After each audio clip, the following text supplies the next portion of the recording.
dan tim-tim kece yang bertugas pada malam hari ini di acara Ruang Riung Volume 2. Selamat datang semuanya di acara ini. Pada Ruang Riung Volume 2 ini, kita menghadirkan sebuah tema yaitu pahlawan masa kini. Di mana kita harus memperjuangkan perlindungan masa depan anak Indonesia. Jadi seperti yang kita ketahui, ada banyak sekali bentuk-bentuk pahlawan, dan pada masa kini ada banyak jenis pahlawan. Salah satunya adalah pahlawan untuk memperjuangkan perlindungan masa depan anak Indonesia. Bersama dua pembicara kita yang merupakan expert di tema diskusi kita pada malam hari ini. Jadi tujuan kita berdiskusi pada malam hari ini yaitu mengajak masyarakat luas, khususnya para pemuda, untuk berpikir dan berdiskusi mengenai perlindungan masa depan dari anak Indonesia, kemudian memupuk rasa kepedulian dan kesadaran pada masyarakat selama dan setelah diskusi, dan yang pastinya memberikan gambaran aksi sosial yang dapat dilakukan oleh masyarakat, khususnya pemuda Indonesia. Ya. Dan pada malam hari ini kita memiliki dua speaker keren ya. Satu pembicara merupakan psikolog UPTD PPA Depok dan founder dari Ruang Mekar Azlia.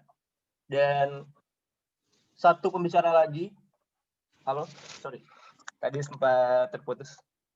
Dan satu pembicara lagi merupakan Child Protection di UNICEF Indonesia. Nah, setelah ini kita perkenalan ya lebih lanjut satu persatu. Tapi sebelumnya sekali lagi saya ingin mengucapkan selamat datang kepada rekan-rekan peserta yang baru datang.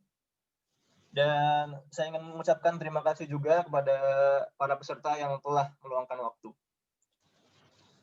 Tanpa lama-lama lagi, sekarang kita sambut kedua pembicara keren kita, yaitu Mbak Disti Azlia Firnandi dan Mas Dery Paurizal Ulum. Boleh tepuk tangan dong teman-teman sekalian. Tepuk tangan online ya. Halo, selamat malam. Wah, selamat malam Mbak Disti. Boleh kenalan Mbak Disti sambil menyapa peserta mungkin? Ya, halo, selamat malam Mas Raihan, Mas Dery, dan teman-teman semuanya. Terima kasih banyak nih untuk kesempatannya. Hari ini sudah diizinkan untuk sharing bareng-bareng sama rekan-rekan semua. Semoga diskusi kita pada malam hari ini berjalan dengan lancar ya. Amin.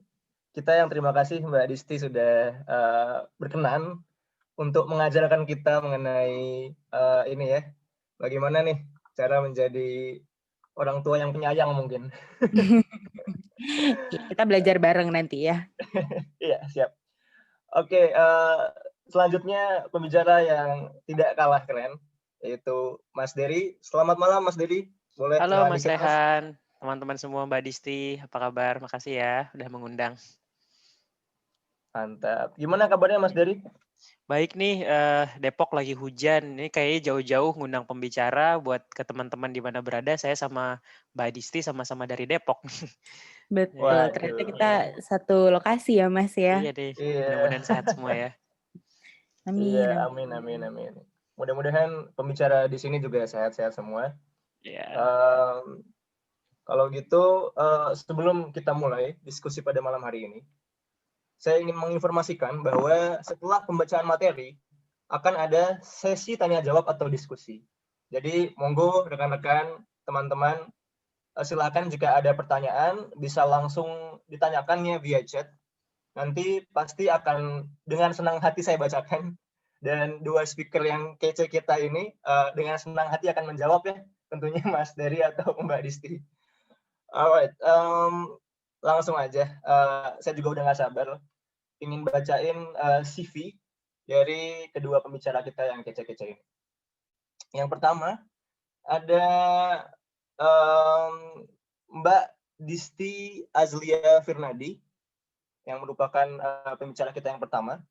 Beliau merupakan spesialis psikolog anak dan keluarga, dan beliau merupakan lulusan dari S1 Fakultas Psikologi Universitas Indonesia dan S2 Fakultas Psikologi Universitas Indonesia, Magister Profesi Klinis Anak, dan pengalaman beliau juga sudah sangat banyak, yaitu beliau pernah menjadi co-instructor Therapeutic Riding 2013, kemudian pada tahun 2015 sampai 2017 beliau merupakan asisten psikolog anak dan relawan Pusat Krisis UI, International Organization of Migrants.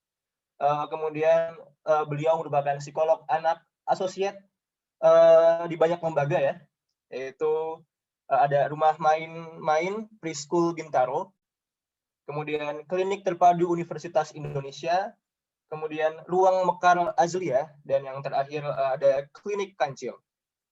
Dan masih banyak lagi pengalaman beliau yang merupakan di bidang psikolog anak, dan banyak sekali honor dan award ya yang tidak bisa saya sebutkan satu-satu karena banyak sekali ini.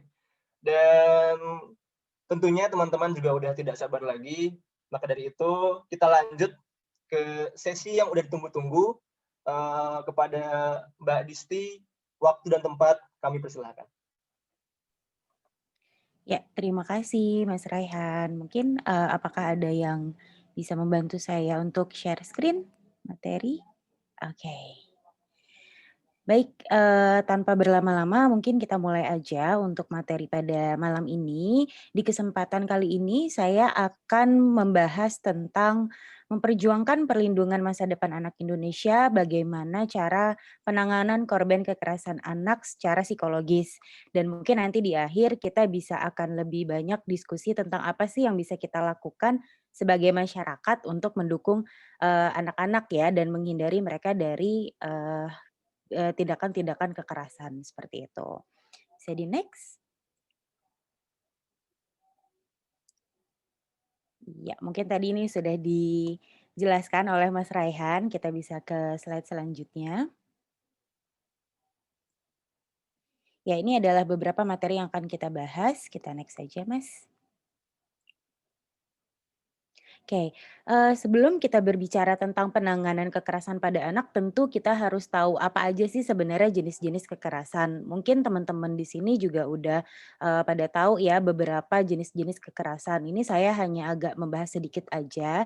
Jadi kalau berdasarkan DSM-5 itu adalah buku panduan di mana psikolog itu biasanya bisa mendiagnosis masalah-masalah klien pakai buku panduan ini DSM-5 atau Diagnostic Statistic and Manual edisi 5. Beberapa kekerasan atau abuse pada anak ini ada beberapa klasifikasinya, yaitu kekerasan fisik kayak KDRT gitu ya, lalu kekerasan seksual termaksud ke dalam pelecehan seksual atau pornografi, lalu kekerasan psikologis. Di sini baik dari segi verbal maupun mungkin ada ancaman terhadap anak atau kita mengisolasi anak. Karena beberapa kasus banyak ya kalau di beberapa daerah itu misalnya anaknya tidak bisa ditangani dengan baik oleh orang tuanya. Kalau mungkin untuk orang awam disebutnya anaknya bandel gitu ya, lalu diisolasi nggak boleh keluar rumah, terus juga nggak boleh sekolah, nggak boleh kenal sama teman-temannya gitu. Nah ini bisa tergolong ke dalam kekerasan psikologis. Ada juga eksploitasi anak seperti eksploitasi seksual, prostitusi maupun perdagangan anak dan pengabaian. Pengabaian ini seperti anak tidak diurus, lalu tidak diberikan nafkah dan sebagainya. Lalu kita lanjut. Nah, dari beberapa kekerasan di DSM itu dipecah lagi nih sama Kementerian PPA atau Pemberdayaan Perempuan dan Anak. Di Kementerian PPA ini ada 3 lagi jenis kekerasan yang yang tergolong dalam kekerasan pada anak, yaitu kekerasan budaya, misalnya pernikahan di bawah umur gitu ya. Kekerasan ekonomi yaitu pengabaian finansial dan juga kekerasan verbal. Nah, kalau di Kemen PPA ini kekerasan psikologis yang verbal itu dibedakan sendiri jadi satu klasifikasi atau kategori kekerasan. Oke, kita lanjut lagi. Nah, ini secara umum aja sih sebenarnya saya ingin memberikan gambaran sama teman-teman bahwa ternyata kasus, kekerasan pada anak di Indonesia itu tinggi banget, masih tinggi banget. Ini ada data dari Simfoni PPA atau, bank datanya PPA gitu ya, yang diilustrasikan oleh suara.com. Kasus yang paling banyak adalah korban kekerasan seksual dan korban kekerasan fisik. Oke, kita lihat lagi dari data-data praktek ya. Oke, next slide. Kita next lagi aja. Oke, nah, ini kemarin saya coba minta data per 2020, dari Januari 2020 sama UPT di PPA Depok. Bisa kita lihat teman-teman di sini kekerasan yang paling banyak dialami oleh anak-anak adalah kekerasan seksual sebesar 59%, diikuti oleh kekerasan psikologis dan kekerasan fisik. Jika kita kategorikan berdasarkan usia, kategori paling banyak anak-anak yang menerima kekerasan adalah di usia 5-10 tahun dan 10-15 tahun. Dan tingkat pendidikannya adalah yang di SD. Kita compare dengan data praktek saya, kita bisa lanjut lagi Mas. Oke. Nah, per Maret 2019 sampai bulan kemarin saya coba buka-buka berkas dan ini sedikit saya temukan dari praktek saya pribadi. Saya sudah menangani beberapa kasus kekerasan pada anak, kurang lebih sekitar kalau nggak salah kemarin itu 19 atau 20. Yang paling banyak adalah kekerasan fisik dan kekerasan seksual. Jadi ini agak sejalan ya dengan data UPT di PPA dan Simfoni PPA. Usianya yang paling banyak saya tangani adalah di 7 sampai di atas 12 tahun. Dan yang paling menarik adalah ini nih menurut saya, taraf kecerdasan. Nanti mungkin ditanya jawab kita bisa bahas lebih banyak ya, bahwa rata-rata anak-anak yang mendapatkan kekerasan, khususnya kekerasan seksual, itu inteligensi atau taraf kecerdasannya berada di bawah rata-rata. Nanti mungkin kita akan bisa bahas lebih dalam. Kita lanjut. Oke, kalau ditanya dampak kekerasan pada anak itu apa aja, pasti banyak banget gitu ya. Tapi, dan ini sebenarnya mungkin gini, dampak kekerasan pada anak itu pasti ada dan mungkin teman-teman juga udah bisa cari dari beragam penelitian, pasti hasilnya lebih kebanyakan signifikan gitu ya, menimbulkan dampak-dampak psikologis. Tapi memang dampak kekerasan itu sendiri sangat beragam banget nih, karena dipengaruhi oleh beberapa faktor. Salah satunya adalah faktor inteligensi, lalu trait atau kepribadian anak dan resiliensi. Resiliensi ini adalah kemampuan kita, seseorang untuk bisa bounce back ketika kita mengalami sesuatu yang kurang menyenangkan gitu ya. Lalu bagaimana dengan frekuensi dan intensitas kekerasannya? Biasanya semakin sering dan semakin em, keras gitu ya si kekerasan ini dilakukan, maka potensi trauma atau gangguan psikologisnya biasanya lebih tinggi. Lalu bagaimana dengan edukasi yang diberikan oleh lingkungan sekitar pasca kejadian atau kekerasan tersebut dialami oleh anak? Nah, ini akan beragam banget nih pemaknaan korban terhadap kejadian. Jadi mungkin saya contohin satu kasus aja. Beberapa bulan yang lalu saya menangani anak usia 4 tahun dengan kasus pelecehan seksual. Lalu setelah anaknya ceria banget, anaknya tuh tampil sebagai anak yang happy. Jadi kita tahu bahwa trait-nya anak ini pun juga trait yang easy gitu ya, easy child. Tapi memang kemampuannya berada di bawah rata-rata. Ternyata yang saya temukan tidak ada potensi trauma terhadap anaknya. Kenapa? Karena memang dia tidak memaknai si kejadian tersebut gitu. Eh, Anaknya tuh nggak ngerasa bahwa dia, sudah dilecehkan.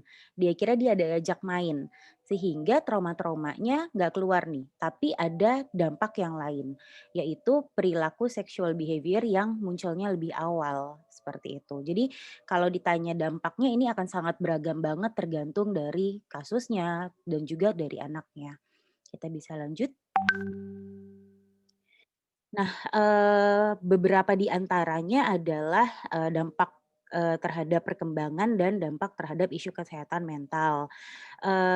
Mungkin kadang-kadang gini, saya sering ditanya, "Emang benar ya kalau trauma gitu ya atau kejadian yang kurang mengenakan itu bisa menyebabkan perkembangannya jadinya terhambat atau malah jadinya stop?"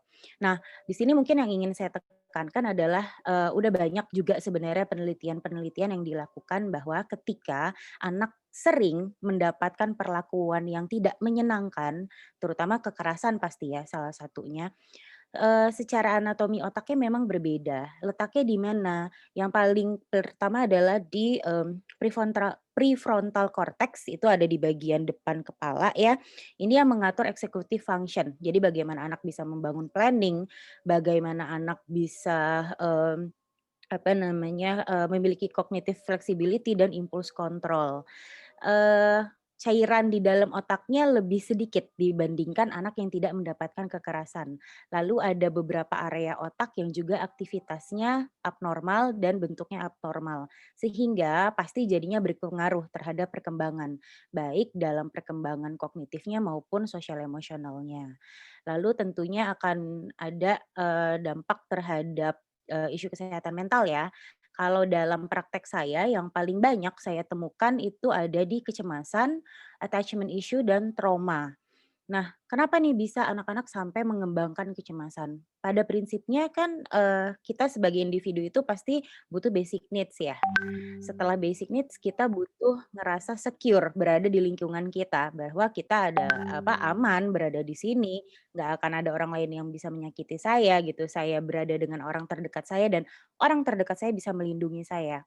Begitu dia mendapatkan kekerasan dan jangan lupa kekerasan pada anak itu kadang-kadang, mayoritas bukan kadang-kadang sorry, mayoritas pelakunya adalah orang terdekat loh. Jadi bayangin ya, anak-anak yang memang belum bisa mandiri, masih butuh, dependensi dengan orang yang berada di dekatnya, orang itu menyakiti anak. Jadi kan sangat insecure ya, kita aja sendiri kalau disakitin sama orang terdekat kita tuh rasanya kayak sakit hati banget gitu ya, sedih banget. Nah gimana dengan anak-anak? Sehingga attachment issue-nya muncul, merasa tidak aman, tidak nyaman, dan tidak memiliki kepercayaan terhadap, lingkungan sekitarnya. Oke, kita bisa next.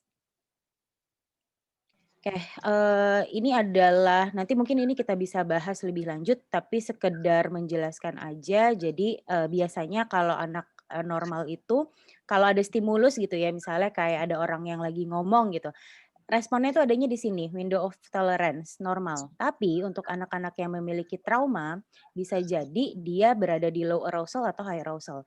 Kalau high arousal gimana? Sensitif jadinya. Misalnya kayak orang mau tinggi sedikit nada suaranya gitu ya, dia udah langsung pasang, defense mechanism atau mekanisme perlindungan diri. Jadinya mungkin entah itu jadi agresif gitu ya. Kalau yang arousal ini jadinya, di bawah justru melamun mungkin gitu, seperti tidak fokus dan macamnya.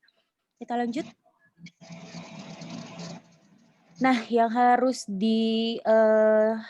yang harus diperhatikan itu adalah ini nih, delay trauma. Karena pada anak-anak kadang-kadang traumanya itu tidak terjadi sekarang.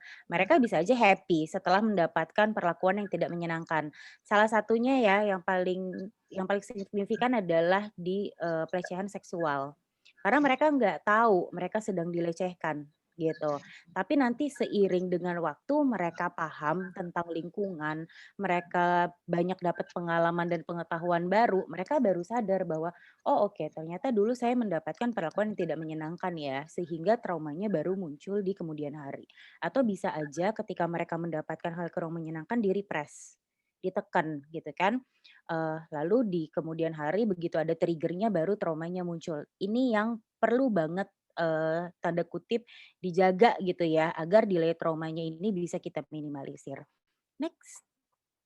Maaf saya agak buru-buru sedikit ya kalau ngomongnya kecepatan mungkin nanti kita bisa bahas ditanya jawab. Oke, proses penanganannya dimulai dari assessment. Nah, biasanya di assessment ini kita memberikan beberapa tes-tes psikologi dan sekaligus kita berikan juga psikoedukasi. Karena, bekerja dengan trauma atau bekerja dengan korban kekerasan pada anak, ini kita juga harus bermain waktu gitu ya. Jadi kita, kalau anak-anak sudah mendapatkan kekerasan biasanya kita akan mengutarakan atau menjelaskan bagaimana sih minimal bagaimana sih cara kalian untuk melindungi diri. Biasanya pada anak-anak dengan kasus kekerasan seksual, saya juga akan memberikan psikoedukasi mengenai edukasi seks gitu pasti ya. Karena banyak dari mereka yang kurang paham bagian tubuh mana ya yang harus saya lindungi, siapa ya orang-orang yang berhak atas diri saya, atas tubuh saya gitu. Sehingga selama assessment, karena kan kalau assessment psikologis itu nggak bisa dalam 1-2 hari selesai gitu ya teman-teman. Jadi sambil kita assessment, kita juga bisa sambil edukasi anaknya bahwa ini loh yang perlu kamu lakukan, ini loh batasan-batasannya, dan ini loh cara kamu melindungi diri. Lalu setelah proses assessment ini selesai, kita konseling hasil dengan pihak yang bertanggung jawab terhadap anak. Nah, kalau memang diperlukan treatment jangka panjang, maka akan kita berikan. Biasanya treatment-nya berupa terapi-terapi psikologis seperti prinsip penerapan CBT, atau cognitive behavior therapy gitu ya, merubah cara pemikiran, kurang lebih seperti itu, atau terapi main, ataupun teknik stabilisasi emosi. Tentunya diikuti dengan follow up setelah treatment jangka panjangnya selesai. Kita next. Dan durasi penanganannya bisa beda-beda banget tiap kasus. Kenapa? Karena kepribadian anak berbeda, trait anak berbeda, dan juga kompleksitas kasus itu sendiri beda-beda. Paling cepat plus minus sekitar 5 pertemuan, paling lama ada yang saya sudah 3 bulan masih ongoing terus sampai sekarang. Kita bisa next. Oke, 2 teknik terapi ini adalah teknik yang paling sering saya gunakan, tapi tidak hanya terbatas pada 2 hal ini aja. Yang pertama adalah teknik stabilisasi emosi, jadi ini adalah bagian dari, terapi yang namanya eye movement desensitization dan, reciprocity, and reciprocity atau EMDR. Nah, intinya sih di teknik stabilisasi emosi ini kita ingin mengajarkan anak-anak untuk bisa self care, self healing. Jadi kita bangun resource positif sehingga mereka lebih bisa meregulasi emosi gitu kan, lebih bisa walaupun saya pernah mengalami hal yang kurang menyenangkan, tapi saya tetap worth kok, kurang lebih seperti itu. Nah, di Theraplay ini intinya kita bangun lagi, attachment atau kelekatan emosional anak dengan orang terdekat atau pengasuh terdekatnya. Teraplay ini terapi berbasis main ya teman-teman, jadi anak bermain dengan figur lekat dan terapisnya juga. Di sini kita mau bangun lagi pondasi-pondasinya yang tadinya mungkin anak sudah tidak trust dengan lingkungan mungkin, anak, juga sudah punya kecemasan. Nah ini kita bangun lagi kembali kelekatan emosionalnya, kita bangun kembali lagi apa namanya, independensi dia sebagai, diri bahwa, anak tuh ngerasa dia dicintai, dia dihargai, dia diterima apa adanya walaupun dia sudah mengalami hal yang tidak menyenangkan. Oke, kita next. Kendala dalam proses penanganannya dari ini sebenarnya gini ya, ini agak tricky ketika saya ditanya kendalanya apa sih dalam proses penanganan, karena menurut saya di setiap assessment psikologis, di setiap penanganan klien tuh pasti aja ada, kendala-kendala tersendirinya ya. Tapi kalau saya bisa jelaskan secara umum, dari anaknya itu sendiri, kita juga harus tahu karakteristik anaknya seperti apa. Kebanyakan dari mereka kadang-kadang nggak bisa terbuka gitu loh. Nah, nggak bisa terbukanya ini antara dari memang anaknya tipikal yang difficult atau sulit, atau memang, nggak ada juga yang bisa digali karena pemaknaannya belum ada, belum dapet gitu loh. Terutama untuk anak yang usianya lebih kecil ya, mungkin kalau anak-anak yang udah usia sekolah maupun udah usia, remaja lebih enak untuk digali, tapi kadang-kadang mereka juga malu untuk digali. Nah, ini nih challenge-nya. Sebenarnya mungkin kata-kata kendala ini kurang tepat ya, saya lebih prefer ini jadi challenge gitu kali ya. Nah, dari segi orang tuanya sendiri kadang-kadang yang jadi challenge buat saya adalah komitmennya. Karena, menangani kasus-kasus trauma atau kasus-kasus kekerasan ini kan nggak bisa single shot, dalam artian 1-2 kali selesai. Dapat surat laporan untuk ke Polres selesai, kan nggak seperti itu. Kita juga harus memberikan pendampingan psikologis sampai memastikan anak ini udah bisa, jalan dengan sendirinya, berfungsi dengan sendirinya gitu. Kadang-kadang nih, bagi beberapa orang tua yang mungkin kurang paham atau memang secara waktu nggak ada banyak waktu gitu ya untuk meluangkan hal itu, pada akhirnya komitmennya putus nyambung gitu. Lalu dari lingkungannya sendiri sih karena, saya sering banget, mendapatkan klien yang, seringkali gini, saya diminta oleh, salah satu keluarga pelaku untuk cabut aja deh tuntutannya gitu. Kita damai aja, selesaikan secara kekeluargaan. Oke, saya akan kembalikan lagi itu kepada orang tua, itu adalah hak orang tua, itu adalah hak korban. Tapi bukan berarti ketika tuntutan itu dicopot gitu ya, treatment psikologisnya berhenti, enggak. Itu 2 hal yang berbeda. Tuntutan silahkan aja, itu haknya mereka gitu kan. Apakah mau diproses ataukah memang mau diselesaikan secara kekeluargaan. Tapi kita mesti lihat nih, anaknya masih butuh nggak treatment psikologis. Nah, kadang-kadang ketika, lingkungannya tidak mendukung, ini sulit juga untuk mendorong orang tua untuk balik lagi gitu. Dan, kita tahu bahwa budaya kita ini kan masih sangat kadang-kadang malu gitu mungkin ya anaknya mendapatkan kekerasan gitu sehingga, pada akhirnya ya udah deh memilih untuk di-treatment sendiri aja di rumah, kurang lebih seperti itu. Next. Nah, ini terkait dengan peran lingkungan sebenarnya, yang banyak sekali saya temukan pada kasus-kasus, yang saya tangani gitu ya, terutama di UPTD mungkin banyaknya bystander dari lingkungan. Bystander nih gimana? Jadi banyak orang yang sebenarnya udah tahu gitu loh kasusnya, udah tahu ini pelaku nih emang dari dulu nih orangnya kayak gini, tapi nggak ada yang berani ngelapor. Kayak waktu itu saya pernah dapat kasus, orang tuanya bilang gini, "Mbak, saya tuh nggak ngeh banget waktu pertama kali anak saya mendapatkan pelecehan seksual." Tetangga saya tuh sebenarnya udah bilang, jadi, ini ayah tiri gitu ya ceritanya yang melakukan. Tetangga saya udah bilang, hati-hati tuh anak lo, udah digitu-gituin belum sama suami lo?" Tetangganya ngomong kayak gitu. Tapi si ibu ini nggak paham maksudnya apa, karena nggak ada juga tetangga yang mau ngomong secara langsung gitu ya mengenai trade pelaku ini, dan memang tidak ada yang mau melaporkan. Jadi, nah inilah perannya lingkungan, kita bisa next ke slide berikutnya. Oke, selaku masyarakat tentunya kita harus, menghindari sikap bystander yang tadi ya, untuk melindungi anak-anak. Lalu tentu kita harus melaporkan ke pihak yang berwenang dan menunjukkan kepedulian terhadap, korban maupun keluarganya. Jadi kita harus membangun sikap, sebagai open society gitu loh. Kita mendukung korban, kita melindungi juga, kita menghargai hak-haknya korban gitu, sambil kita juga mengedukasi korban dan keluarga untuk kita bisa, treatment minimal anaknya bisa kita treatment setelah mendapatkan kekerasan. Kalau kita berbicara tentang peran lingkungan ini kita nggak hanya dari neighborhood aja sih, maksud saya dari semua aspek juga harus terlibat, dari mulai, keluarga korban itu sendiri, kita sebagai masyarakat maupun pemerintah.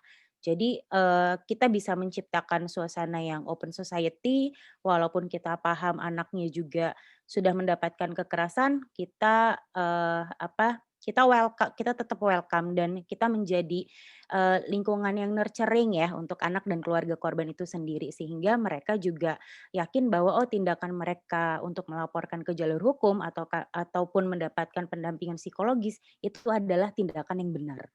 Kurang lebih seperti itu. Saya kayaknya udah melebihi durasi, mohon maaf sekali. Oke, sekian dari saya. Ini adalah kontak Kementerian PPA, mungkin teman-teman membutuhkan jika melihat kekerasan di dekat, lingkungannya, mohon bisa melaporkan dan, saya kembalikan kepada moderator untuk, sesi selanjutnya. Terima kasih. Ya, terima kasih banyak Mbak Disti Azdia Firnandi. Laporannya sangat-sangat jelas dan menarik sekali ya. Memang tadi kita lihat banyak sekali ya dampak-dampak yang dihasilkan akan kekerasan terhadap anak.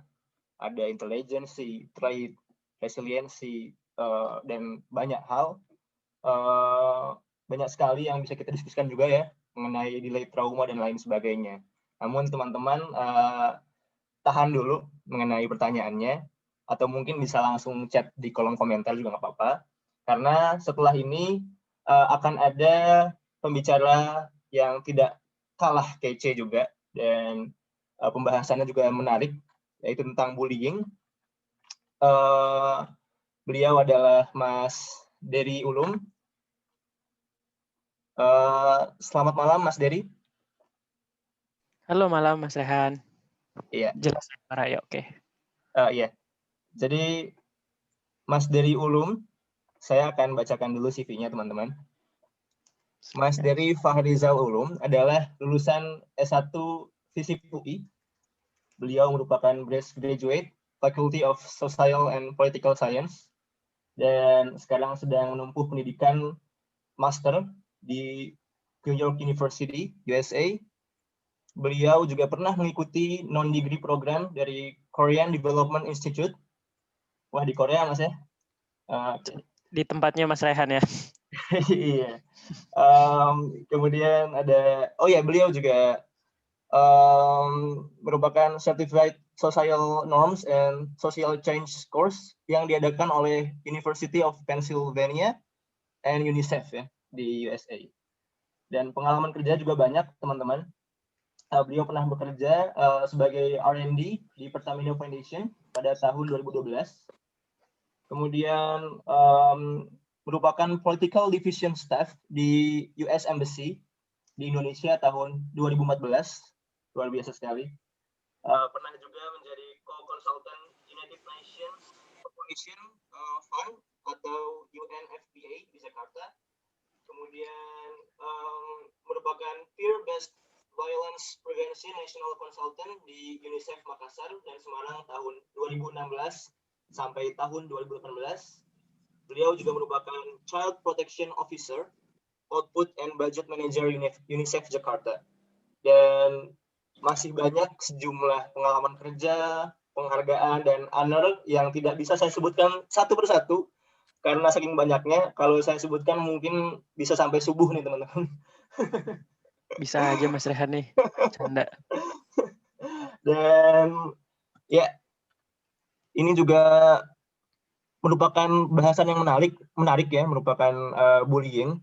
Jadi tanpa tanpa menghabiskan waktu lebih banyak lagi, kita persilahkan Mas Dery Fahrizal Ulum. Waktu dan tempat dipersilahkan, Mas. Terima kasih Mas Rehan, panitia juga nih selamat ya. Saya sudah sering dihubungi sama Mbak Farah Mutia ya, perwakilan panitia, dan akhirnya berjalan nih malam ini diskusinya, keren, meluangkan waktu di hari Minggu seperti ini.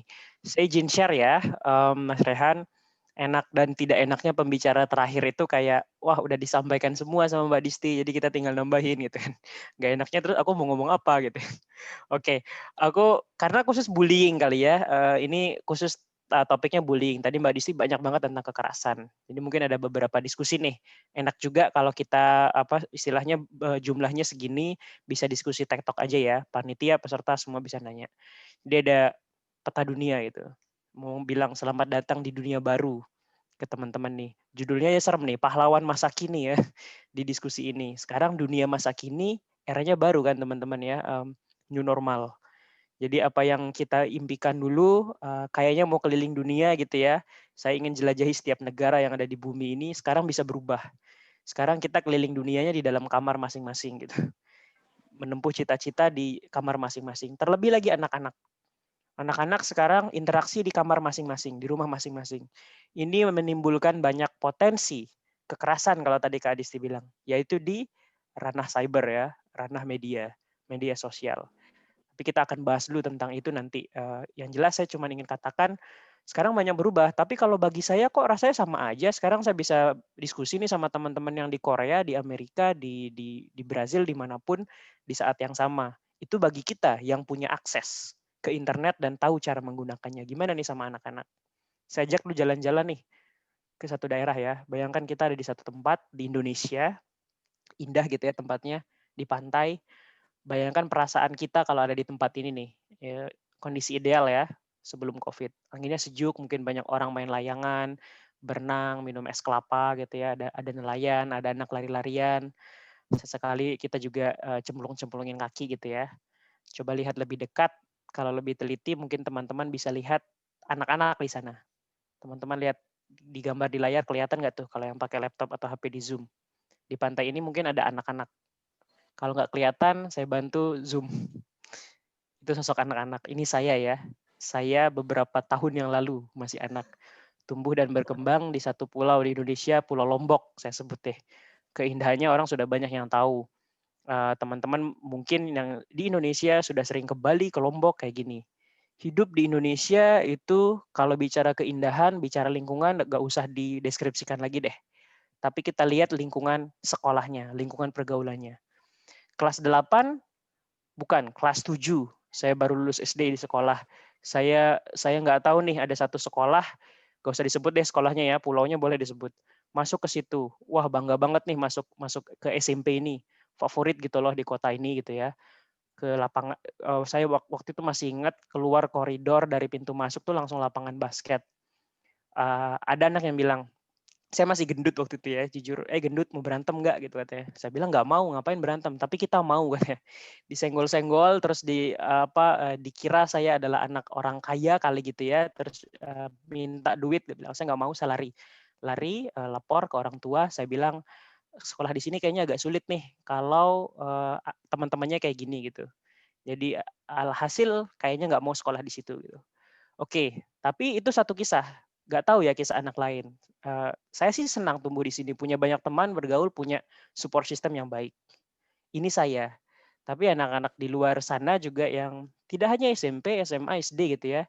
Ini gambar hanya ilustrasi mengalami bullying. Kalau menurut data teman-teman 41% anak di Indonesia usia 15 tahun pernah mengalami bullying. Menurut studi PISA ya, itu satu assessment untuk akademis di internasional. Kalau menurut survei, Mbak Disti mungkin tahu survei nasional pengalaman hidup anak dan remaja itu memang dari KPPPA ya tahun 2018. Dia bilang 2 dari 3 pernah mengalami salah satu jenis kekerasan. Jadi jejerin aja nih 3 anak, tanya mereka pernah nggak diteriakin, pernah nggak dicubit, pernah nggak dipukul. 2 dari 3 pernah. Dan pelaku itu adalah sebaya kebanyakan. Kalau kita bicara jumlah, ternyata sepertiga jumlah penduduk Indonesia 79,55 ya. Ini hasil proyeksi penduduk BPS nih. Artinya bisa dikatakan 1 di antara 3 penduduk Indonesia itu anak-anak. Dalam beberapa waktu ke depan diproyeksikan jumlah anak makin banyak nih. Saya nggak tahu di sini siapa yang baby boomers. Kalau kita offline saya ingin minta angkat tangan gitu ya. Jadi kalau ini milenial ya, milenial itu anaknya baby boomers. Berarti jumlah anak bapak ibu semua ini adalah milenial yang lahir 1981, 1996 dan seterusnya sebenarnya. Ini jumlah mereka. Kalau kita bandingin sama Singapura aja yang jumlah populasinya 5 juta orang, jumlah anak kita itu 14 kali Singapura. Ini bisa kalau jumlah anak UK tuh di Inggris 60 jumlah populasinya 66 juta. Jumlah anak kita 79,55 tadi. Bayangkan jumlah anak kita saja jauh lebih besar daripada Singapura dan Inggris. Gitu ya. Kalau digabung bahkan masih lebih besar juga tuh. Jadi ini bisa membuka peluang ekonomi pembangunan hanya kalau kita bisa investasi nih, kasih mereka kesempatan. Tapi gimana bisa kalau banyak anak di sekolah tidak nyaman, nggak safe to learn gitu, nggak aman buat belajar. Saya masih kasih ini dulu ya, refleksi dulu. Ada kutipan kemudian dari salah satu fasilitator yang kerja bareng UNICEF di sekolah. Kata Pak Eka gini, saat ini menghitung jumlah bintang di angkasa dan mengukur luasnya samudra terasa jauh lebih mudah dibandingkan memastikan masa depan anak-anak. Kalau saya minta merenung 5 detik ya dari kata-kata ini, saya bilang ini benar. Jumlah bintang itu ada ilmunya di teman-teman astronomi. Ngukur luas samudra itu juga ada ilmunya. Mau nemu tambang minyak, tambang emas, sekarang sudah ada alatnya dan kelihatan dari satelit. Tapi memastikan masa depan anak-anak, ilmunya apa ya? Memang ada jurusan ya, psikologi ada, kesejahteraan sosial saya ada gitu, parenting ada materinya. Tapi memastikan supaya anak-anak berprestasi di sekolah, tapi kemudian pas besar tidak menjadi masalah di masyarakat agak susah nih. Atau pas di sekolah punya masalah, pas kemudian lulus di masyarakat menjadi kiai ulama juga nggak bisa dipastikan. Oleh karena itu perlu ada satu cara ya, nanti kita diskusikan juga. Kemudian ini baru saya cuman kumpulin di liputan 6 saja, belum yang lain.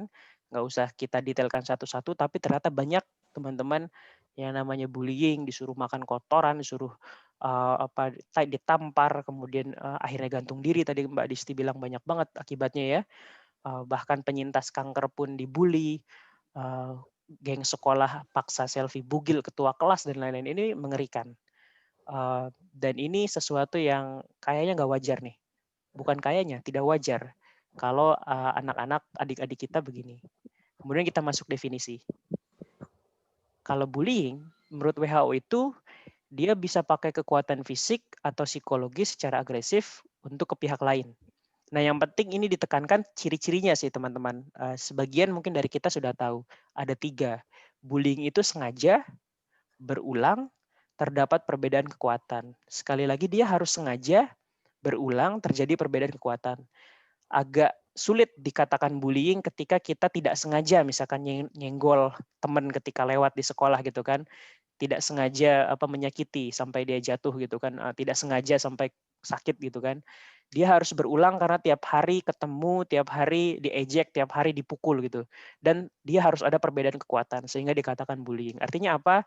Ketika diejek, ketika dikeroyok tidak bisa balas. Contohnya yang tadi di awal saya dikatakan fisiknya gemuk, fisiknya kurus dan tidak bisa balas, itu memang ada perbedaan kekuatan. Jiwa untuk melawan itu tidak ada asertif gitu ya. Itu. Kemudian ada yang mungkin yang bertanya, terus kalau ada yang berantem gimana nih? A lawan B, saya lawan Mas Rehan di lapangan berantem. Bullying atau bukan?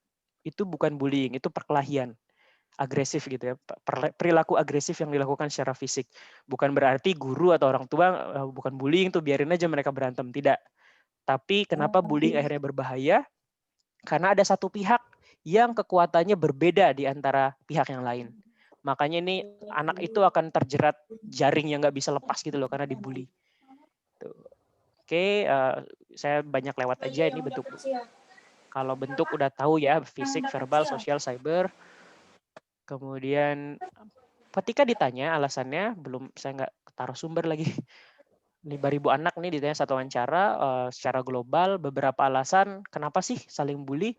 Ya balas dendam, saya sendiri dibully, memang budaya di sekolah itu gitu. Udah biasa, udah lucu-lucuan. Tidak suka aja bahan candaan, semua orang melakukan itu. Contoh di awal tadi bahkan saya dibilang begini, mau berantem nggak? Saya bilang enggak, tapi saya mau katanya. Memang nggak ada alasan khusus. Remaja ya, banyak alasan yang sebenarnya kita tidak mengerti, tapi itu dianggap sebagai hal yang asik buat dicandain. Padahal orang yang jadi subobjek gitu ya, bercandaan itu belum tentu suka. Oke, ini saya lewat juga. Langsung ke sini aja. Yang terlibat siapa aja, Kak? Siapa aja, Mas? Ada beberapa nih. Yang terlibat dalam bullying pasti harus ada pelaku dong yang melakukan bully. Jadi sebenarnya kalau di lingkaran bullying itu tidak hanya 2 orang, kedua memang ada yang dibully. Ini ambil contoh deh. Kita bayangkan di satu lapangan sekolah. Biasanya misalkan ada satu sosok anak cupu gitu ya, di tengah lapangan. Dia dibully, "Hei cupu kamu," atau pakai contoh saya, "Hei dasar gendut," misalnya gitu. Dia dibully oleh yang melakukan bully. Tapi di sekeliling mereka ada penonton aktif. Penonton aktif ini yang di pinggir lapangan dia memang bukan pelakunya, tapi dia ikut ketawa, "Iya si gendut memang tuh, memang orangnya kayak gitu, makannya banyak, nggak bisa berhenti makan," gitu. Dia penonton tapi aktif dan juga membuli, bukan pelaku utama. Si pelaku utama ini tadi yang dari awal nyenggol terus dia ngejek. "Jangan lewat sini kamu, mati aja kamu kalau kamu lewat sini badanmu masih kayak gitu." Gitu. Nah, penonton pasif ini tidak melakukan apa-apa, dia tidak membuli, tidak membela. Dia mau membuli kasihan, dia mau ngelapor, dia takut. Nanti dia juga dibully gitu. Atau dia takut, gurunya bilang, "Apa sih kamu ngelapor-lapor nggak penting," gitu. Jadi pasif. Terakhir pembela. Ya mungkin 1 dari 10 di sekolah itu ya, jarang sekali ada pembela. Karena alasan-alasan tadi, takut atau tidak dianggap penting. Nah, solusinya gimana berarti? Kalau kita mau mencegah atau menangani bullying, perbanyak pembela, kurangi yang melakukan dan kurangi yang dibully sebenarnya. Jadi di satu sekolah. Secara teori gampang, tapi mudah-mudahan ada yang nanya. Jadi nanti bisa kita deskripsikan. Nah, bullying menimbulkan masalah. Kak Disti sudah banyak banget tadi dampak kekerasan ya. Pasti fisik, emosional ada, masalah perilaku, motivasi hidup yang rendah, menarik diri dari masyarakat, bahkan bunuh diri. Di TOR saya juga diminta jelaskan pengaruh bullying ke masa depan. Ya sudah jelas, bullying ada jangka pendeknya, bahkan ada jangka panjangnya. Beruntung bagi teman-teman mungkin yang ada di Zoom ini, pernah dulu dibully pas sekolah, sekarang bisa kuliah, ke luar negeri lagi gitu kan, berprestasi. Karena kita punya support system, termasuk yang saya ceritakan tadi. Yang tidak, bisa jadi sampai sekarang dendam tuh kalau ada reuni SMA, SMP adalah event yang paling dibenci. Saya bisa katakan itu ada beberapa teman nggak suka reunian SMP, SMA karena masa SMP, SMA tuh nggak indah bagi mereka. Bisa jadi event yang paling dibenci adalah reunian. karena kelam gitu ya masa-masanya. Oke, Menteri Sosial dulu pernah bilang juga bahkan 40% bunuh diri anak di Indonesia karena bullying. Biar dia karena hamil di luar nikah gitu ya, atau karena prestasi buruk, prestasi jelek, tapi karena surrounding sistemnya membuli, dia mengakhiri hidupnya. Saya akan cepat juga karena banyak data. Nah, pas ditanya anak-anak, kepada siapa kamu melapor? Surprisingly, tidak ada dari sebagian besar. Memang ada yang melapor ke guru paling kecil, orang tua, kemudian dan teman. Oh, ternyata teman ya. Kalau kita dibully melapornya ke teman. Iya, ada 2 alasan sebenarnya teman-teman. Kenapa remaja jarang melapor ke orang dewasa. Alasan pertama tadi tidak dianggap penting. Artinya apa? Saya dikatakan gemuk gitu. Saya sakit hati sampai nggak mau sekolah. Kemudian saya melapor, baik ke ibu atau ke guru. Bu atau Pak, saya dikatain gemuk nih sama si A, si B. Dibilang, "Emang kamu gemuk? Emang kamu gitu?" Mereka bercanda itu katanya. Jadi ya terima aja katanya. Jadi tidak dianggap penting. Kedua, dia akan dianggap penting kapan? Ketika sudah terlihat dampaknya.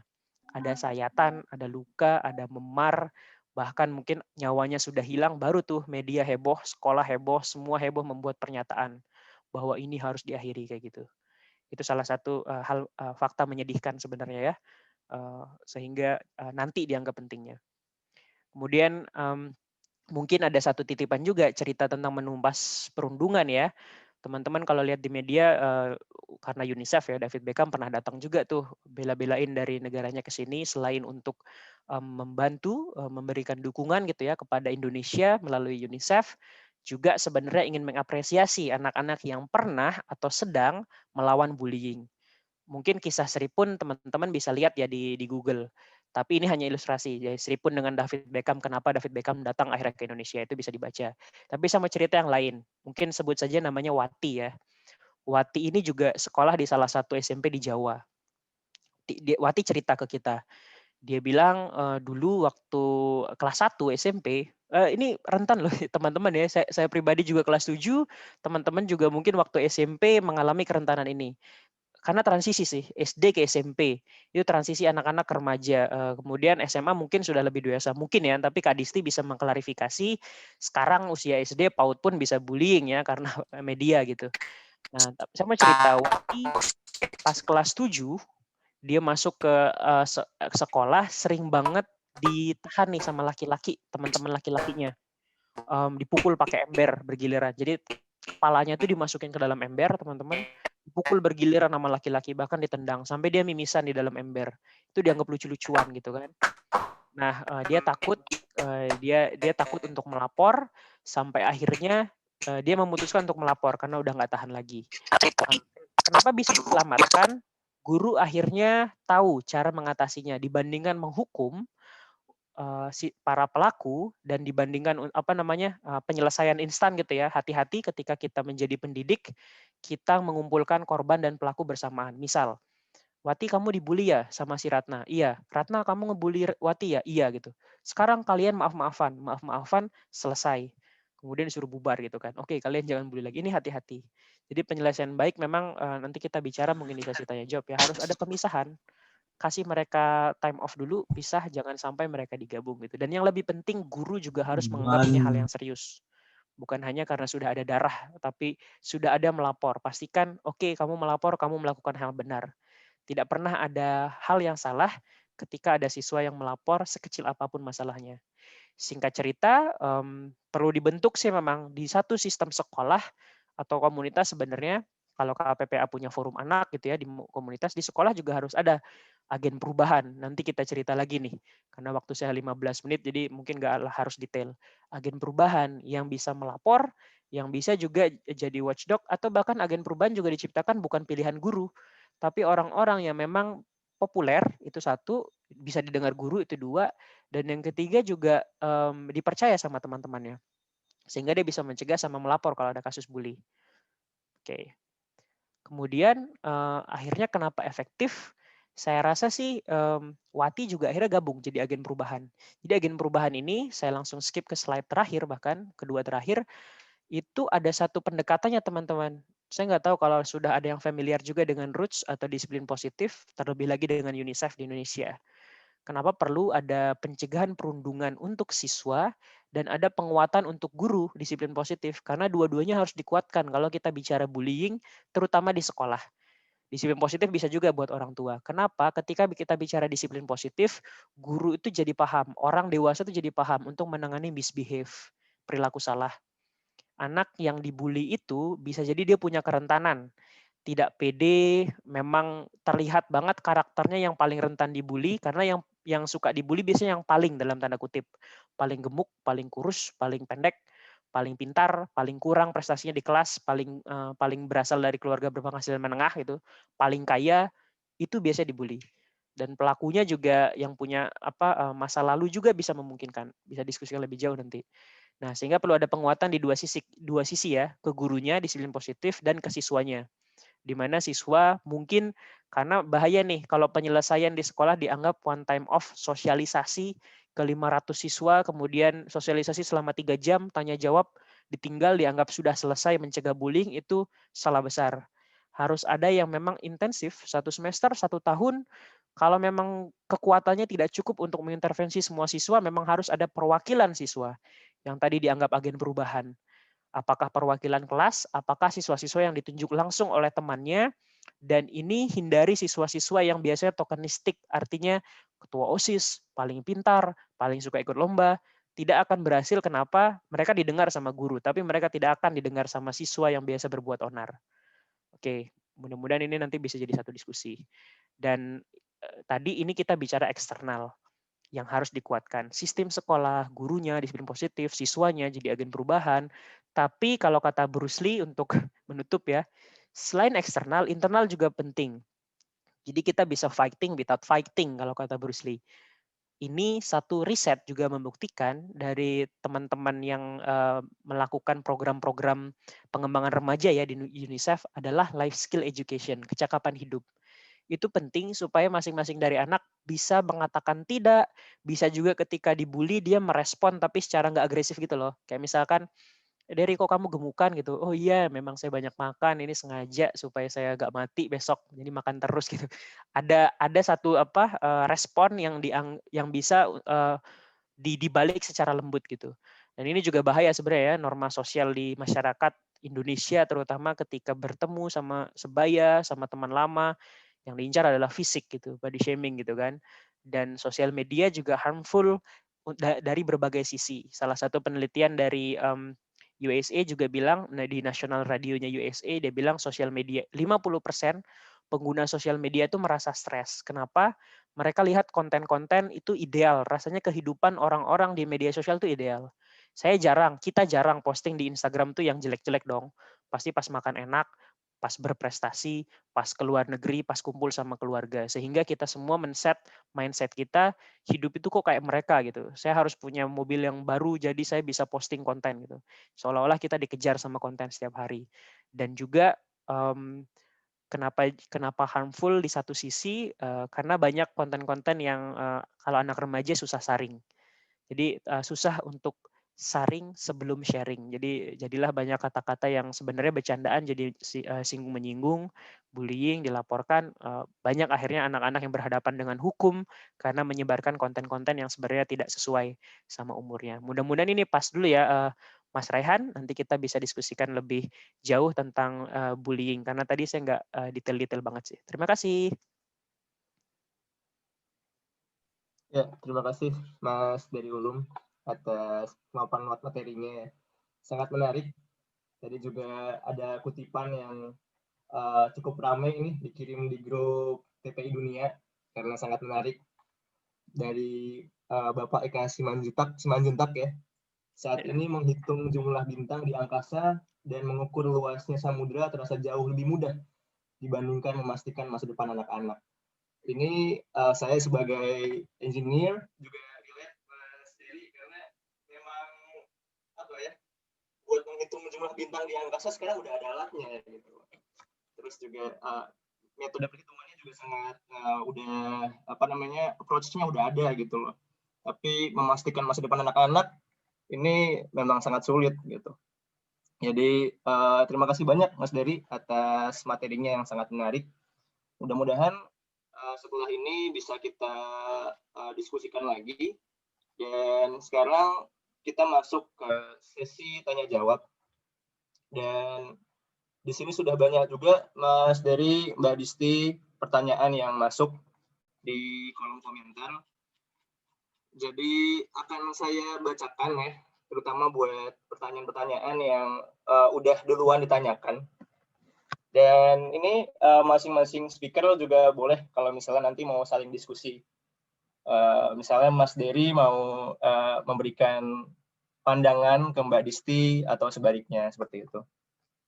Baik, kalau gitu tadi pertanyaan pertama yang masuk adalah kepada Mbak Disti. Jadi ini ada satu pertanyaan.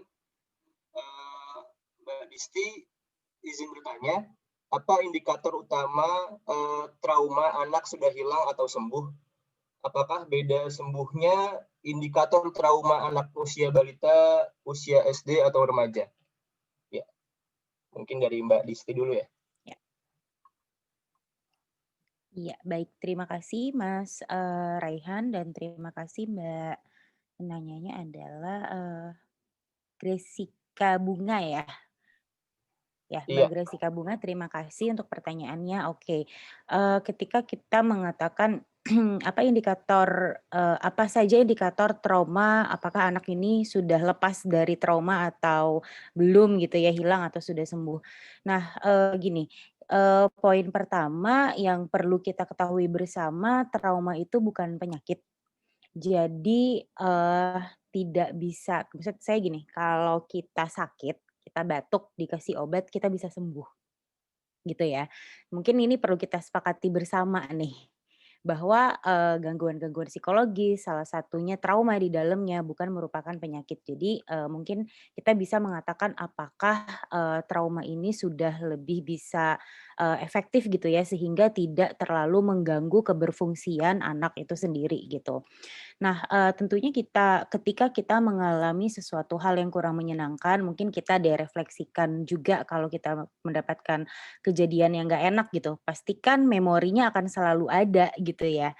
Sehingga, untuk hilang 100% sih setahu saya dan dari pengalaman saya berpraktek, eee, mungkin akan tetap ada gitu. Ingatan tentang kejadian itu atau, kekerasan yang pernah dialami mungkin tetap ada.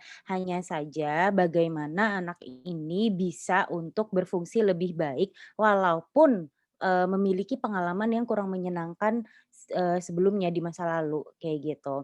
Nah, indikatornya apa gitu, ketika kita, mungkin sebagai praktisi terutama ya, mungkin saya lebih banyak berbicara sebagai praktisi nih gitu, eee apakah, gangguan psikologis atau masalah-masalah psikologis ini sudah bisa, apa namanya, klien ini sudah bisa dilepas sendiri gitu atau masih membutuhkan pendampingan psikologis?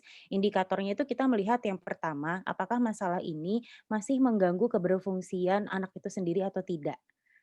Itu yang paling pertama. Misalnya gini, kalau misalnya dia punya saya ambil contoh aja mungkin waktu itu saya pernah menangani klien remaja yang mendapatkan kekerasan fisik. Oke, ketika dia mendapatkan kekerasan fisik, dia, punya false belief, membangun false belief jadinya atau, pemikiran yang tidak ideal bahwa dirinya adalah orang yang tidak berharga dan pantas untuk menerima, kekerasan fisik dari orang tuanya. Nah, ini kan sebenarnya ada proses pikir yang salah gitu ya, bukan yang salah, apa, yang tidak ideal gitu, bahwa oh, semua orang walaupun kamu melakukan kesalahan belum tentu kamu harus mendapatkan kekerasan loh gitu, kan tidak seperti itu. Nah, kita bisa lihat tuh dari situ, apakah proses pikirnya ini sudah cukup optimal, apakah masih mengganggu keberfungsian anak itu sendiri, apakah ada gangguan-gangguan psikologis atau masalah-masalah psikologis yang masih ada atau gejala-gejalanya masih muncul pasca si kejadian yang kurang menyenangkan ini terjadi. Lalu apakah masalah-masalah itu menyebabkan adanya delay ataupun masalah dalam tumbuh kembangnya si anak, gitu. Dan tentunya, kita juga harus lihat apakah masalah-masalah tersebut juga menimbulkan potensi bahaya baik bagi anak itu maupun orang lain. Misalnya gimana, ketika dia mendapatkan kekerasan fisik atau kekerasan yang lain gitu ya, atau mungkin tadi Mas Dery lebih banyak membahas tentang bullying, sehingga ini akan mempengaruhi biasanya kan yang kena itu, di self esteem gitu ya. Lalu muncullah pemikiran bahwa, "Oh saya memang orang yang apa, tidak berguna atau memang, jelek," gitu ya. Terus, mulai mulai muncul tindakan-tindakan yang kurang tepat seperti misalnya self harm atau ide untuk bunuh diri. Nah, kita lihat tuh dari situ. Muncul nggak sih masalah itu gitu, atau itu bisa dikelola dengan baik sama anaknya. Nah sehingga, untuk menyatakan apakah traumanya ini sudah hilang atau apakah, anak ini masih mengalami trauma atau tidak, kita bisa lihat tuh dari situ tuh masalah-masalah atau gejala-gejalanya muncul nggak. Anaknya udah bisa, resilience belum, udah bisa independen belum, udah bisa berfungsi lagi secara cukup, mendekati ideal atau mendekati normal belum, seperti itu. Semoga menjawab ya. Baik, terima kasih Mbak Disti. Kira-kira sudah menjawab Mbak Bunga pertanyaannya? Mungkin kalau ada Udah, tanggapan bagus. boleh. Thank you, Mbak. Thank you banget, Mbak Disti. Iya, sama-sama. Oke, makasih banyak Mbak Disti atas jawabannya. Ini sebenarnya banyak sekali ya pertanyaan yang masuk, namun masih di-list oleh panitia. Tapi sebenarnya saya juga punya rasa penasaran pribadi nih Mbak Disti, kalau boleh.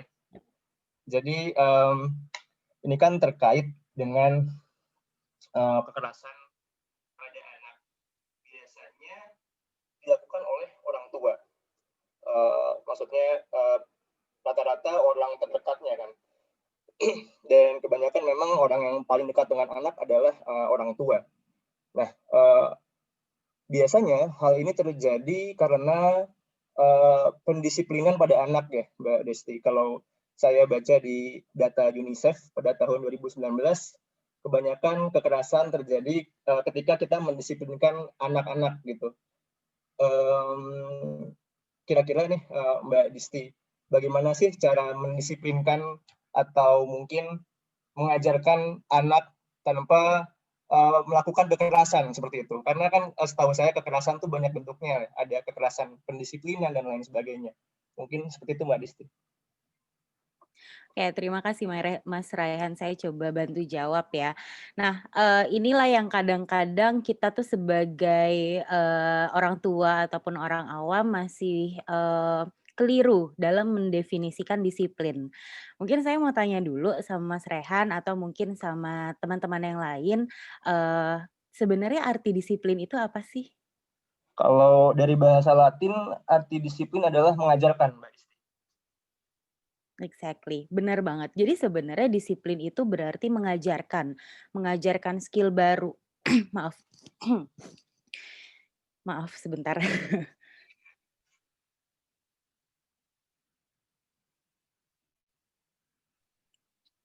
Iya, jadi arti disiplin itu sebenarnya adalah mengajarkan sesuatu kepada anak. Misalnya ya, saya kasih contoh, di anak-anak usia dini gitu ya, kan kadang-kadang, misalnya lagi ngambil sesuatu gitu, ngambil mainan atau ngambil makanan, terus tiba-tiba makanannya tumpah, jatuh. Kadang-kadang ya yang kayak gitu tuh memicu tanduknya orang tua untuk keluar duluan gitu. "Loh kok bisa jatuh lagi padahal kan udah dibilangin," gitu. Nah sementara bentar dulu, sebelum kita mau menerapkan disiplin pada anak, kita harus tahu dulu definisinya apa. Ternyata disiplin itu artinya adalah mengajarkan. Mengajarkan anak untuk bisa bertanggung jawab, untuk bisa peka secara sosial dan bisa memiliki alternatif solusi ketika menemukan suatu masalah. Nah, idealnya ketika kita mengajarkan anak, apa sih kemampuan atau keterampilan yang seharusnya dimiliki oleh orang tua? Kan, yang namanya mengajarkan itu kan pasti kita memberikan, apa ya, kita menjadi pendamping anak, gitu ya. Jadi fungsi disiplin ini sebenarnya bukan untuk mencari kesalahannya anak. Kalau kita masih memakai kacamata bahwa disiplin ini, apa namanya, adalah alat gitu atau adalah term yang mana kita gunakan untuk mendis men me apa, membenarkan kesalahan anak, menurut saya pasti ya jadinya itu salah satu yang muncul entah itu kekerasan fisik atau kekerasan verbal yang muncul. Tapi ketika kita menempatkan disiplin ini sebagai salah satu cara untuk mengajarkan anak, tentunya nanti pasti komunikasinya akan lebih baik, jalinan komunikasinya lebih baik gitu kan. Terus juga mungkin bagaimana cara-cara kita bisa menyampaikan kepada anak alat bantunya tuh juga, oh oke kita harus tahu nih perkembangan anak di usia-usia dini tuh mungkin masih harus pakai contoh, masih pakai harus alat bantu gitu. Sama anak yang lebih dewasa pendekatannya mungkin harus lebih kayak temen gitu kan dibandingkan, apa namanya, menjadi apa ya, kadang-kadang tuh kalau misalnya kita menempatkan diri sebagai orang tua, gap-nya tuh jadi jauh banget. Iya sih, saya setuju bahwa orang tua itu posisinya ada di atas anak, tapi nggak jauh. Kalau jauh demand-nya jadinya tinggi dan pada akhirnya ya lekat dengan tindakan kekerasan yang dilakukan, seperti itu. Menurut saya sekarang ini ilmu parenting sudah cukup banyak bisa diakses ya. Walaupun tadi saya setuju Mas Dery juga sempat bilang bahwa, menjadi orang tua itu kan, nggak gampang pasti, lifetime gitu ya. Dan apa namanya, nggak ada sekolah jadi orang tua tuh nggak ada gitu. Kita hanya bermodalkan pengalaman kita sendiri. Dulu kita diasuh sama orang tua seperti apa sih dan itulah yang kita terapkan sama anak, benar nggak sih? Tapi sekarang tuh udah banyak banget kok ilmu parenting yang bisa diakses, kita bisa diskusi dan tadi Mas Dery juga sudah apa namanya, menyebutkan ternyata ada program disiplin positif di sekolah gitu kan. Nah, sebenarnya ada juga kelas-kelas disiplin positif untuk orang tua. Kalau kita ngomongin disiplin positif mungkin bisa jadi satu sesi sendiri nih gitu. Tapi intinya yang ingin saya simpulkan adalah satu, bagaimana kita bisa memandang makna disiplin itu sendiri. Lalu yang kedua, komunikasi efektif yang harus dibangun terhadap anak. Lalu yang ketiga, ketahuilah perkembangan anak dengan tuntutan perkembangan anak dengan baik sehingga kita bisa set goal atau ekspektasi yang realistis terhadap anak. Demand-nya itu pas gitu. Cara mengkomunikasikan apa namanya, cara mendekati anak tuh pas sesuai dengan tuntutan usia perkembangannya. Oke, makasih banyak Mbak Disti. Ini saya jadi ini ya, tercerahkan. Mudah-mudahan terpakai ilmunya jika udah punya anak nanti. Amin amin. Oke. Amin.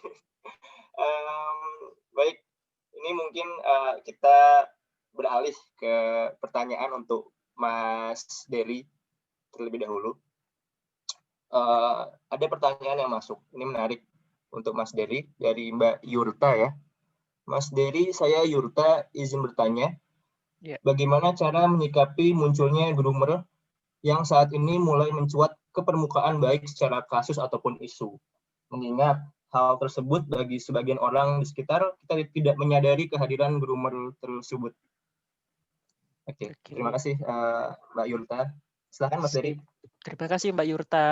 Takutnya biar sama pemahaman ya, sama teman-teman maupun sama saya mungkin groomer pelakunya ya, tapi perilakunya mungkin grooming ya, grooming.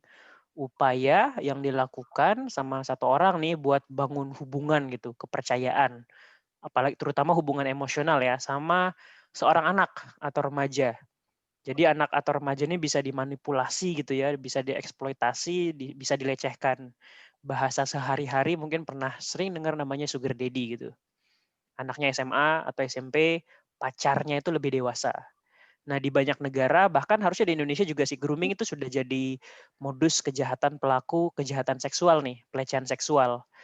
Nah, siapapun bisa jadi groomer ya, tak peduli usianya, tapi atau jenis kelaminnya, bisa muncul dari lingkungan keluarga atau lingkungan keluarga sendiri atau apa sekolah bahkan bisa. Jadi ada dosen atau guru ke siswanya gitu kan. Nah, ciri-cirinya juga agak sulit nih diketahui gitu ya. Namanya groomer, pasti dia jadi baik di mata korbannya.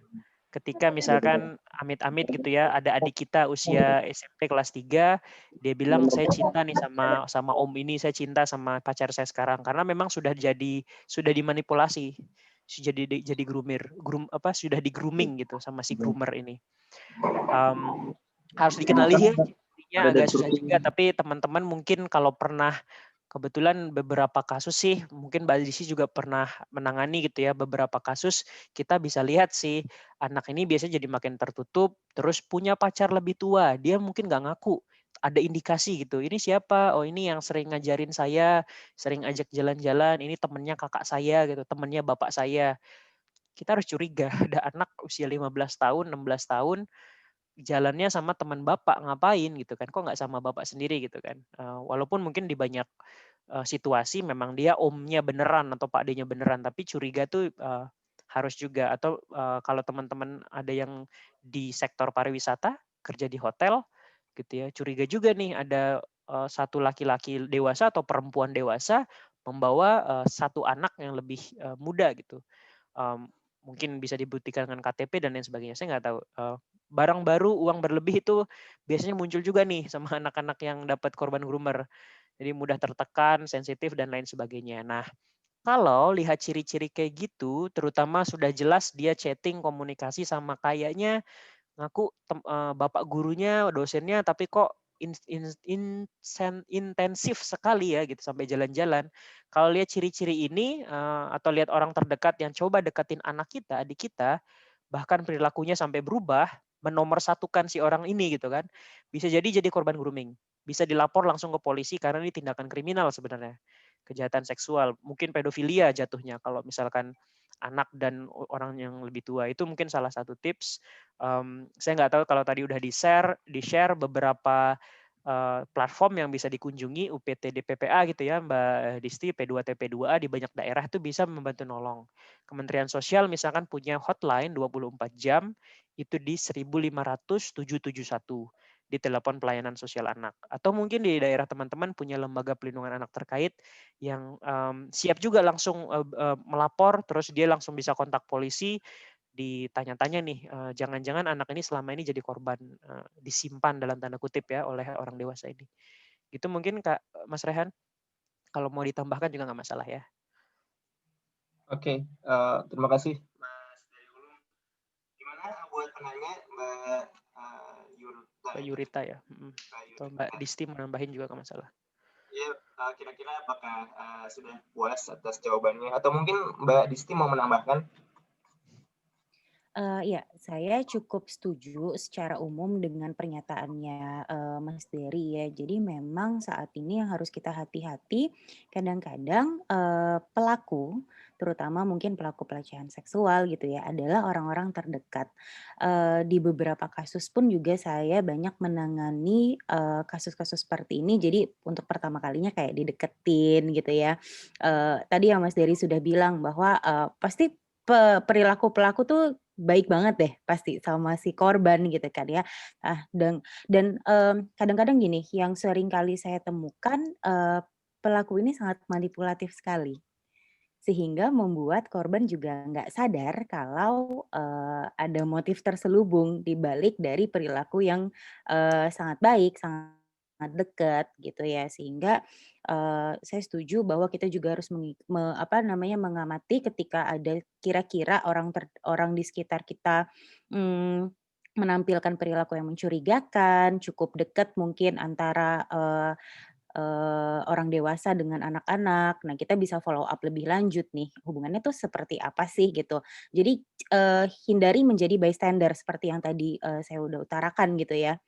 Kan kita pasti, secara norma sosial aja kita sudah bisa membedakan, perilaku apa sih yang masih dalam batas wajar dan perilaku mana mungkin yang sudah mengarah ke atypical, seperti itu. Kalau misalnya memang kita sudah nge-sense ada sesuatu yang mungkin, tidak sesuai, kita bisa, lebih konfirmasi, lebih menggali data gitu, atau mungkin melaporkan ke pihak berwajib, sehingga bisa diinvestigasi lebih dalam kepada, pihak-pihak yang lebih berwajib. Oke, terima kasih Mbak Disti. Oke, kalau gitu mungkin kita beralih ke pertanyaan selanjutnya ya, Mbak Mas. Ya. Ini masih mengenai bullying ya. Tapi mungkin saya ingin minta pendapatnya dari Mbak Disti juga. Dari Mbak Vina, bagaimana caranya melawan dampak bullying dalam masalah emosional, perilaku, dan motivasi hidup yang rendah? Terus terang, saya korban bullying juga, tetapi saya masih belum bisa mengatasi hal tersebut. Oke, mungkin saya ingin mencoba elaborasikan pertanyaannya dan ingin meluaskan juga ya. Kira-kira bagaimana cara melawan dampak bullying dalam masalah emosional. Kemudian yang kedua, peran orang tua terhadap korban bullying kira-kira seperti apa gitu. Oke. Ya. Boleh Mbak Disti atau Mas Dery? Ya. Oke. Mau Mbak Mas Disti Dery dulu mungkin silakan. mau. Oh ya, oke. Oke. Kepercayaan diri ya. Kayaknya banyak dari kita juga ya punya masalah ini. Ada satu mitos sih teman-teman yang bilang kalau bullying itu bisa memperkuat mental katanya. Itu mitos. Salah, kalau bullying itu tidak memperkuat mental. Katanya karena saya di ospek, karena saya dulu sama senior saya diginiin, saya jadi kuat. Bukan karena bullyingnya, bukan karena perilaku teman-teman yang suka mengejek, suka menyentil gitu ya, sehingga sekarang jadi kuat.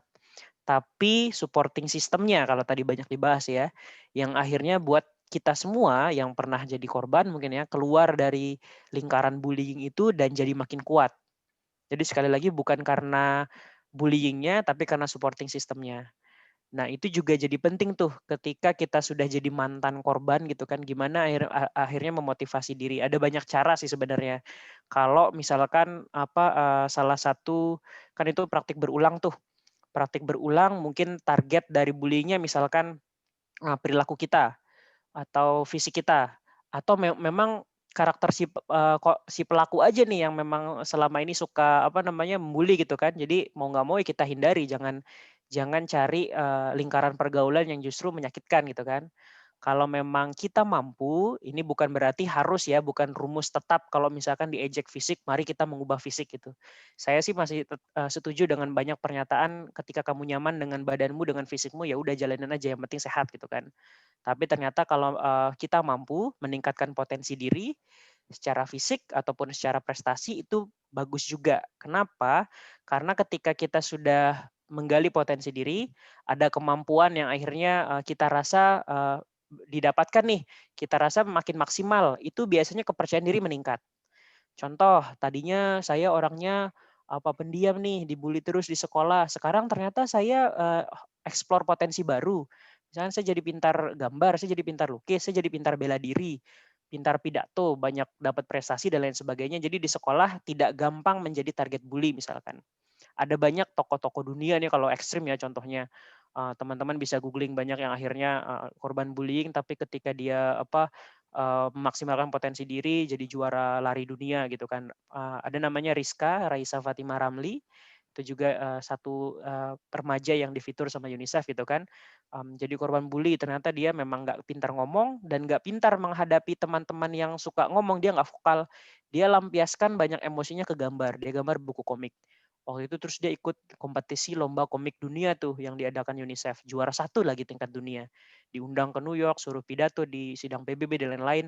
Oke, kepercayaan diri dia meningkat. Sekarang walaupun Rizka dulu pernah kelam gitu masa lalunya gitu kan, sekarang ada potensi diri yang menutupi itu semua. Saya rasa teman-teman juga punya jawaban nih kalau memang ada yang mau berpendapat ya dari peserta. Ketika dulu pernah terjebak di lingkaran bully, sekarang sudah kuliah, apalagi mungkin banyak yang bergabung di PPI Dunia gitu kan ya, kuliah di luar, beasiswa dan lain sebagainya, ada poin-poin tambahan yang akhirnya motivasi dirinya menambah tuh. Jadi fokus untuk menggali potensi diri sebenarnya dibandingkan meratapi si orang yang selama ini bullying, belum tentu juga yang membuli sebenarnya lebih baik atau lebih banyak potensinya daripada kita gitu ya. Kalau mau ditambahkan Mbak Disti? Ya, boleh Iya, Mbak Disti. baik, terima kasih. Untuk penanyanya adalah Mbak Vina Dewi. Oke, ya, yang pertama adalah menurut saya kita sendiri adalah orang yang bisa mengelola diri kita.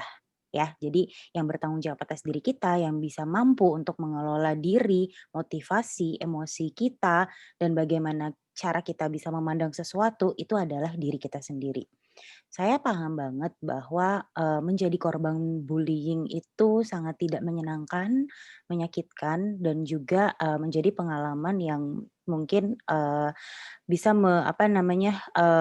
membawa dampak yang cukup besar ke kehidupan kita ya Mbak ya.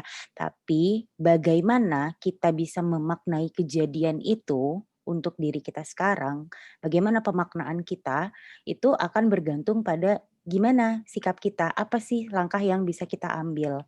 Dalam artian gini, misalnya, kita menganggap, oke memang dulu saya pernah dibully gitu ya, tapi gimana nih tadi yang, Dery bilang bahwa terus nanti, apa persepsi yang bisa kita ambil, oke ternyata saya mendapatkan support system yang baik gitu. Dengan dibully ini saya mendapatkan pengalaman bahwa, oh oke mungkin dulu itu, apa ya yang kurang dari saya sehingga saya dibully gitu. Apa ya yang saya peroleh sehingga saya bisa loh berdiri sampai sekarang ini, berada di tahap ini, gitu. Nah, yang paling penting tuh itu sih menurut saya. Jadi bagaimana kita bisa, apa namanya, mengelola perspektif atau cara pandang kita terhadap masa lalu kita, itu yang paling kita butuhkan untuk bisa meningkatkan resilient kita, gitu. Eee Menerima itu adalah hal yang paling penting untuk kita lakukan. Terima itu sebagai bagian dari pengalaman kita, terima itu sebagai bagian dari diri kita. Tapi, dan tiap orang tuh punya pengalaman yang beda-beda gitu loh. Mungkin bukan dibully, tapi kita juga nggak tahu orang lain, eee oke. Oke, tapi kita Oke. juga nggak tahu gitu loh, apa namanya, orang lain pun mungkin juga, memiliki pengalaman-pengalaman yang kurang menyenangkan lainnya gitu. Nah, lalu yang kedua adalah kita kenali diri kita. Benar ya yang tadi Mas Dery bilang, kenali apa potensi kamu. Mungkin ada selama ini potensi-potensi yang masih belum, terlihat gitu ya.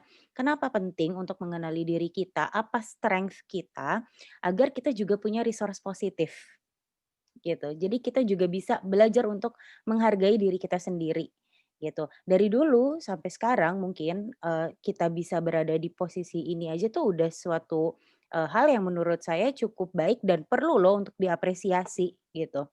Mmm, dan juga, kita perlu menyadari dampak dari bullying itu seberapa besar.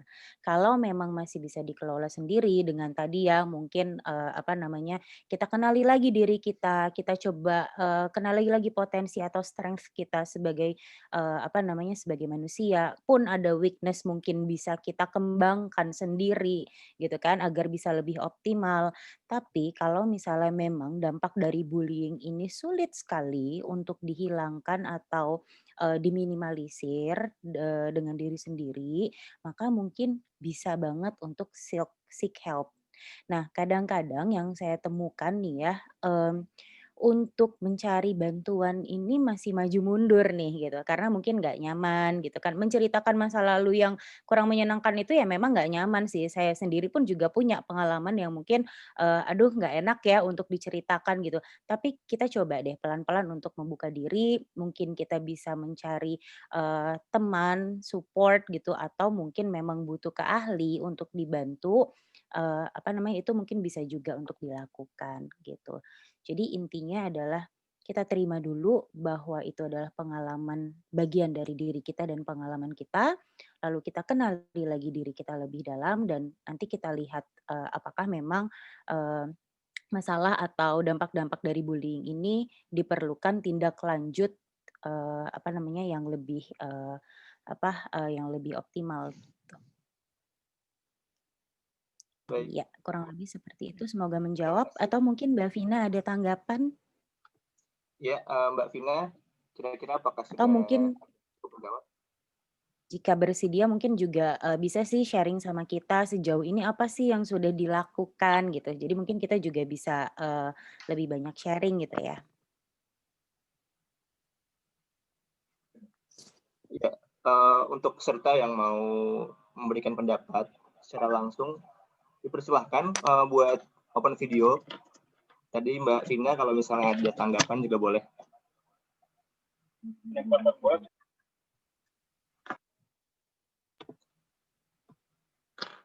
Oke, ini sepertinya video saya hilang ya rekan-rekan ya? Iya hilang tuh. Iya. Oh, ada hilang ya. Ini saya pakai dua device deh, soalnya laptopnya kayaknya videonya agak rusak. Jadi saya pakai dua device. Sebentar ya.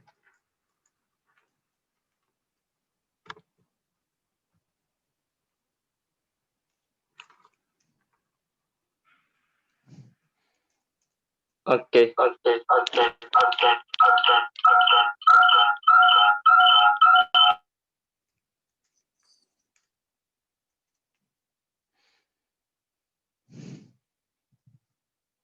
Oke, teman-teman mohon maaf tadi ada gangguan.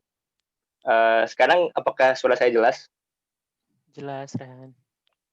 Jelas, Kak. Oke, mantap. Makasih Mas Dery. Ini kita langsung lanjut diskusi lagi ya. Tadi pertanyaan dari Mbak Vina dirasa juga sudah jelas.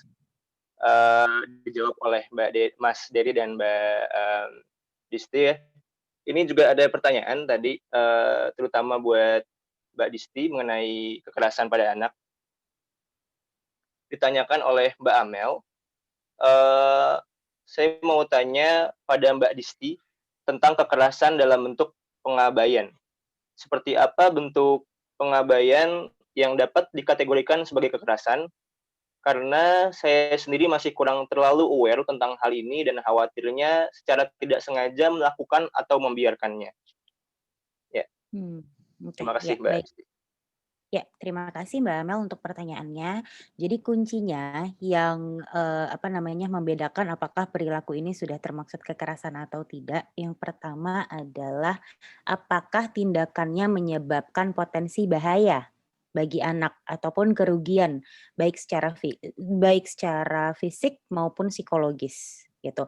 Nah, pengabaian itu sendiri kan merujuk kepada perilaku di mana kita atau orang dewasa tidak hadir gitu ya, tidak hadir atau melakukan pengabaian terhadap perkembangan anak baik dari segi fisik maupun psikologis.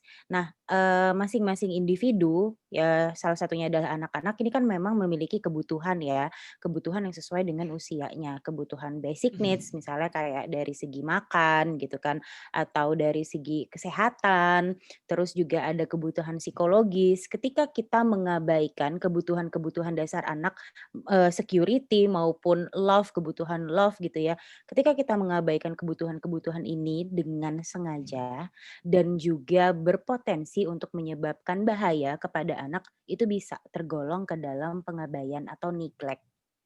Nah, rata-rata saya belum pernah menemukan kasus pengabaian fisik atau pengabaian finansial.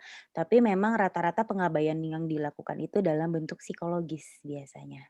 Gitu, kayak neglected parenting. Jadi memang, anak mungkin kalau kita bahasanya nggak diurus gitu ya, terserah aja dia mau ngapain gitu, mau makan nggak makan terserah, mau main kemana pun terserah gitu. Jadi memang sama sekali tidak ada keterlibatan orang tua dalam proses tumbuh kembang anak untuk memenuhi kebutuhan-kebutuhan sesuai usianya. Mungkin kalau di luar negeri itu kan biasanya anak 18 tahunan juga udah dilepas untuk bisa hidup mandiri gitu kan ya. Tapi kan kalau untuk anak-anak yang lebih, di kita mungkin 18 tahun belum, terutama untuk anak-anak yang usianya dini ya, ketika dilepas untuk bisa, menjalani kehidupan secara mandiri, orang tuanya lepas tangan tanpa memperhatikan security anak itu sendiri, itu bisa tergolong ke dalam, pengabaian.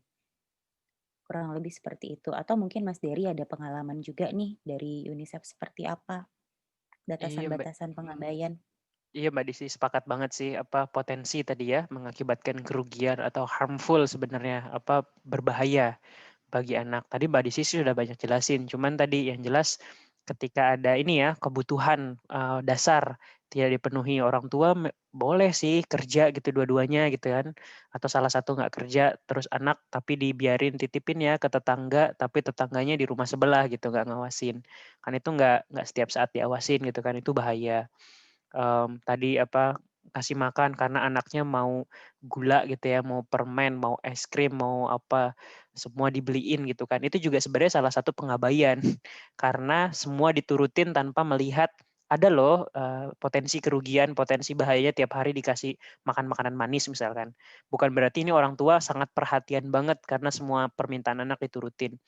Tadi ya balik lagi ke teori susah juga jadi orang tua gitu. Terus dan ya itu memperhatikan anak bukan berarti memenuhi semua keinginannya yang padahal kalau kita lihat ada kerugiannya gitu kan. Misalkan kalau kita berasal dari keluarga mampu, diberi barang-barang mewah gitu kan, dalam usia yang dini dikasih handphone, itu juga bentuk pengabaian sebenarnya.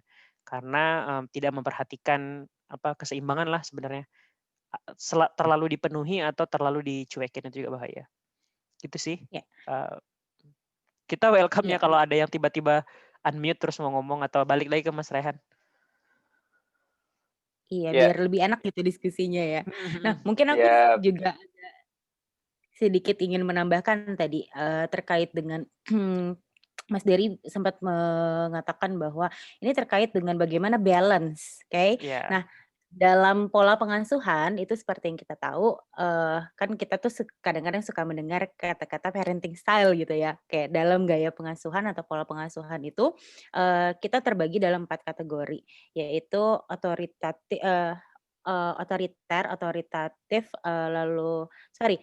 authoritarian, autoritatif, neglect, dan juga permisif. Nah, keempat ini dibagi ke dalam 2 komponen utama. Satu dengan warm atau tidak gitu. Nah, neglect ini ketika peraturannya nggak ada dan juga tidak disertai dengan warm. Apakah video saya berhenti karena tulisannya? Halo? Enggak kok. Enggak, Mbak. Oh, enggak ya? Oh iya. Iya. Oke. Iya, Yang jadi betul. neglect itu terjadi ketika rules-nya nggak ada, warm-nya nggak ada, gitu. Jadi benar tuh yang tadi saya sangat point out apa yang Mas Dery bilang, it's all about balance gitu. Tentunya di dalam rumah pasti harus ada rules, tapi juga harus diikuti dengan warmness gitu ya, atau kehangatan dalam keluarga gitu, ungkapan kasih sayang gitu. Nah, neglect ini yang dua-duanya sama sekali nggak ada. Kurang lebih seperti itu Mbak Amel, semoga menjawab ya.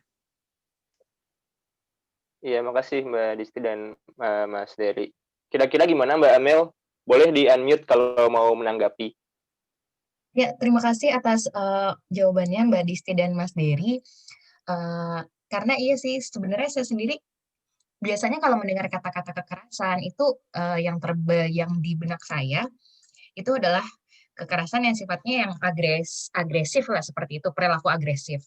Terus jadi terkadang saya sendiri tuh kayak nggak aware sama anak-anak yang mungkin mengalami kekerasan dalam bentuk lain, yaitu yang di-neglect itu tadi. Jadi nggak tahu nih kalau ternyata ada di sekitar saya mungkin gitu, ada di tetangga saya mungkin gitu, yang mengalami kekerasan jenis ini dan saya tidak tahu harus bagaimana gitu kan. Maksudnya itu juga apalagi misalnya anak tetangga, saya siapalah gitu, dan saya nggak tahu harus gimana. Lebih ke kayak gitu, jadi kayak pengen meningkatkan awareness buat saya sendiri juga, dan mungkin juga jadi bisa apa ya, kalau ketika diskusi sama teman-teman juga, jadi ada tambahan informasi baru bahwa ternyata kekerasan itu bukan hanya yang terlihat, misalnya yang dimarahin, dipukulin, yang kayak gitu-gitu aja, tapi juga ada kekerasan yang bentuknya diabaikan, bahkan tadi kayak yang tadi Mas Dery bilang juga bahkan kayak dimanjakan banget gitu ya. Jadi apa-apa diturutin, yang itu bahkan dan yang itu sebenarnya justru membahayakan gitu kan. Itu sih kayak terima kasih banyak, dan ya paling pertanyaan terakhirnya itu tadi kayak kalau saya posisinya sebagai orang lain gitu ya, sebagai tetangga kan misalnya kayak gitu posisinya, itu apa yang harus saya lakukan gitu? Lebih ke orang tuanya kah gitu, atau orang dewasa di sekitarnya kah, atau kayak ke anaknya gimana gitu? Terima kasih. Oke. Terima kasih Mbak Amel. Boleh Mbak Disti kalau ingin menanggapi. Ya, baik. Terkait dengan apa yang perlu kita lakukan ya ketika kita menduga ada perilaku atau ada kekerasan pengabaian terhadap anak. Nah, yang pertama adalah, nah gini Mbak Amel, dalam memandang suatu kasus atau dalam memandang suatu suatu situasi ini cukup kompleks nih, banyak sekali faktor-faktor yang perlu kita pertimbangkan juga. Jadi, lebih baik memang, langkah pertama yang paling ideal untuk dilakukan adalah cross check dulu sama orang tuanya. Mungkin bisa dinyatakan bahwa pengamatan Mbak Amel seperti ini loh. Apakah menurut orang tua pengamatan ini benar? Lalu faktornya apa? Kita juga menurut saya ya akan lebih bijak ketika kita juga bisa mendengarkan poin-poin dari orang tuanya gitu. Karena dalam pengalaman saya berpraktek, faktor-faktor yang menyebabkan, parenting yang kurang ideal tuh banyak banget gitu dan apa namanya, parenting itu tidak semudah yang kita bayangkan gitu.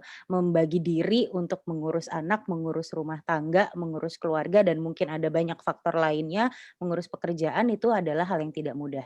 Sehingga akan lebih baik ketika ini dikomunikasikan dulu ke orang tua dan mungkin aja balik lagi pengetahuan orang tuanya udah ada belum? Gitu loh. Jangan-jangan memang mereka melakukan itu karena nggak tahu juga kalau perilaku mereka ternyata memiliki dampak loh terhadap anaknya gitu. Kalau memang kita sudah mengkomunikasikan hal tersebut kepada orang tua atau minimal caregiver atau pengasuh utama anak gitu ya. Misalnya kayak tadi Mas Dery bilang orang tuanya bekerja lalu dititipin sama tetangga. Oke, kita komunikasikan lagi sama tetangganya.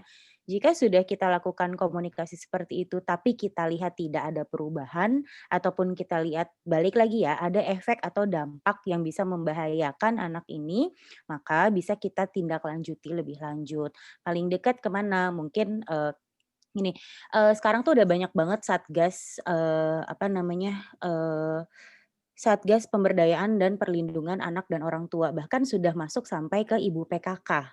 Gitu. Jadi paling deket sih kita bisa melaporkan ke Pak RW atau ke Pak RT ataupun ke ibu-ibu PKK. Mereka sudah diedukasi tuh bagaimana caranya bertindak ketika mohon maaf, bagaimana caranya bertindak ketika ada kekerasan yang terjadi terhadap perempuan dan anak.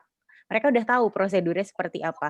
Lalu mungkin nanti bisa dikonsultasikan lagi kepada pihak yang lebih berwajib, lalu keluarganya diberikan pendampingan baik secara hukum maupun psikologis. Nanti mungkin dari pihak-pihak berwajib dan yang terkait ya tentunya bisa melakukan treatment terhadap keluarga tersebut. Kurang lebih seperti itu. Mungkin ada tambahan dari Mas Dery? Oke, takutnya nanti mau bahas pertanyaan yang lain ya. Aku paling nambahinnya jadi kata kunci tadi Mbak Amel tadi ya, Amelia. Bener gak sih yang nanya? Betul, Mbak Amel. Ya, Mas Dery. perilaku salah itu mungkin keywordnya VANE, VANE, violence, abuse, neglect, exploitations. Jadi empat word itu ya teman-teman bisa sambungin. Violence, kekerasan. Tadi udah dijelasin banyak sama Mbak Disti. Abuse, perilaku salah. Neglect tadi ya pengabaian. Terus exploitation ya tadi ada grooming, ada eksploitasi ekonomi, seksual dan lain sebagainya. Itu sih. Terus tadi buat nanganin kayaknya aku secara singkat cuma mau bilang kekerasan terutama di keluarga itu sih sudah dianggap ranah domestik ya, ranah privat.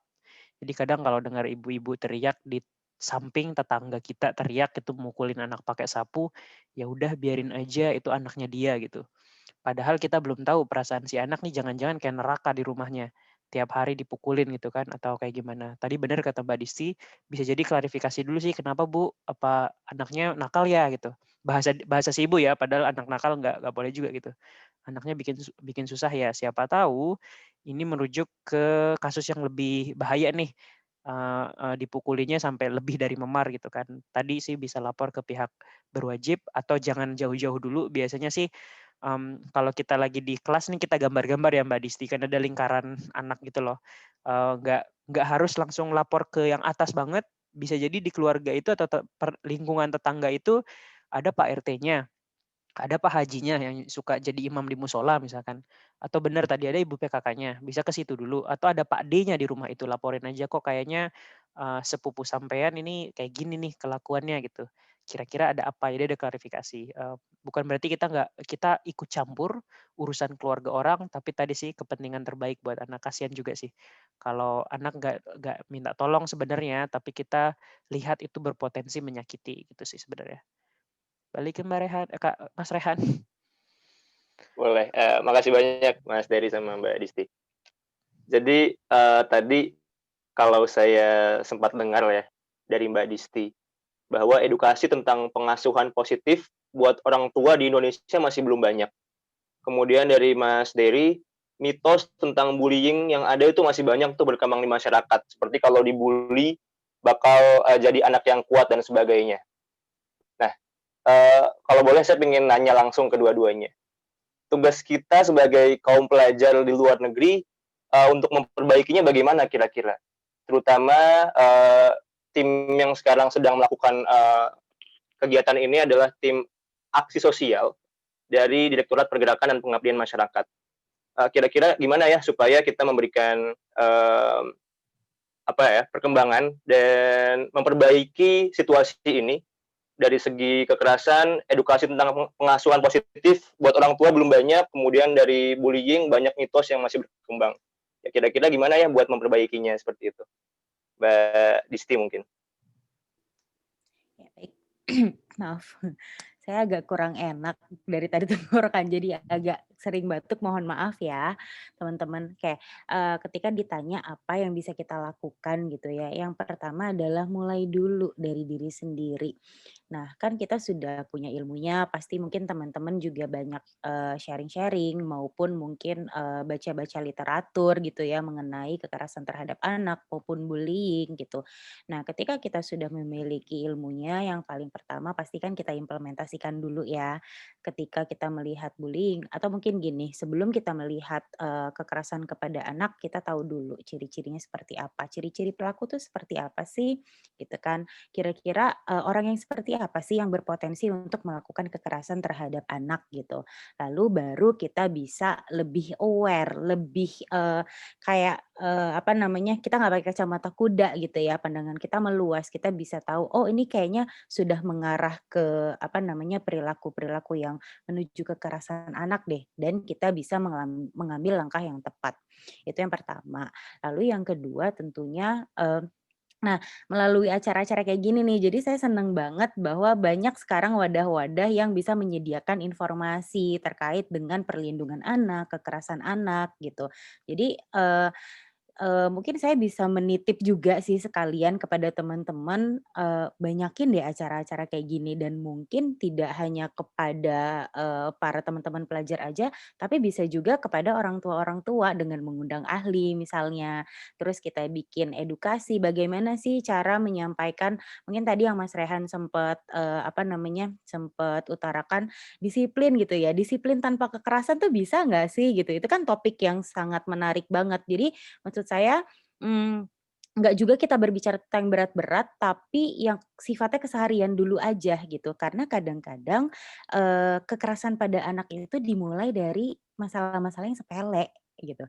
Kayak waktu itu saya agak sedikit sharing juga ya tentang kasus, saya pernah dapet kasus hanya karena anaknya minta diambilin celana sekolah.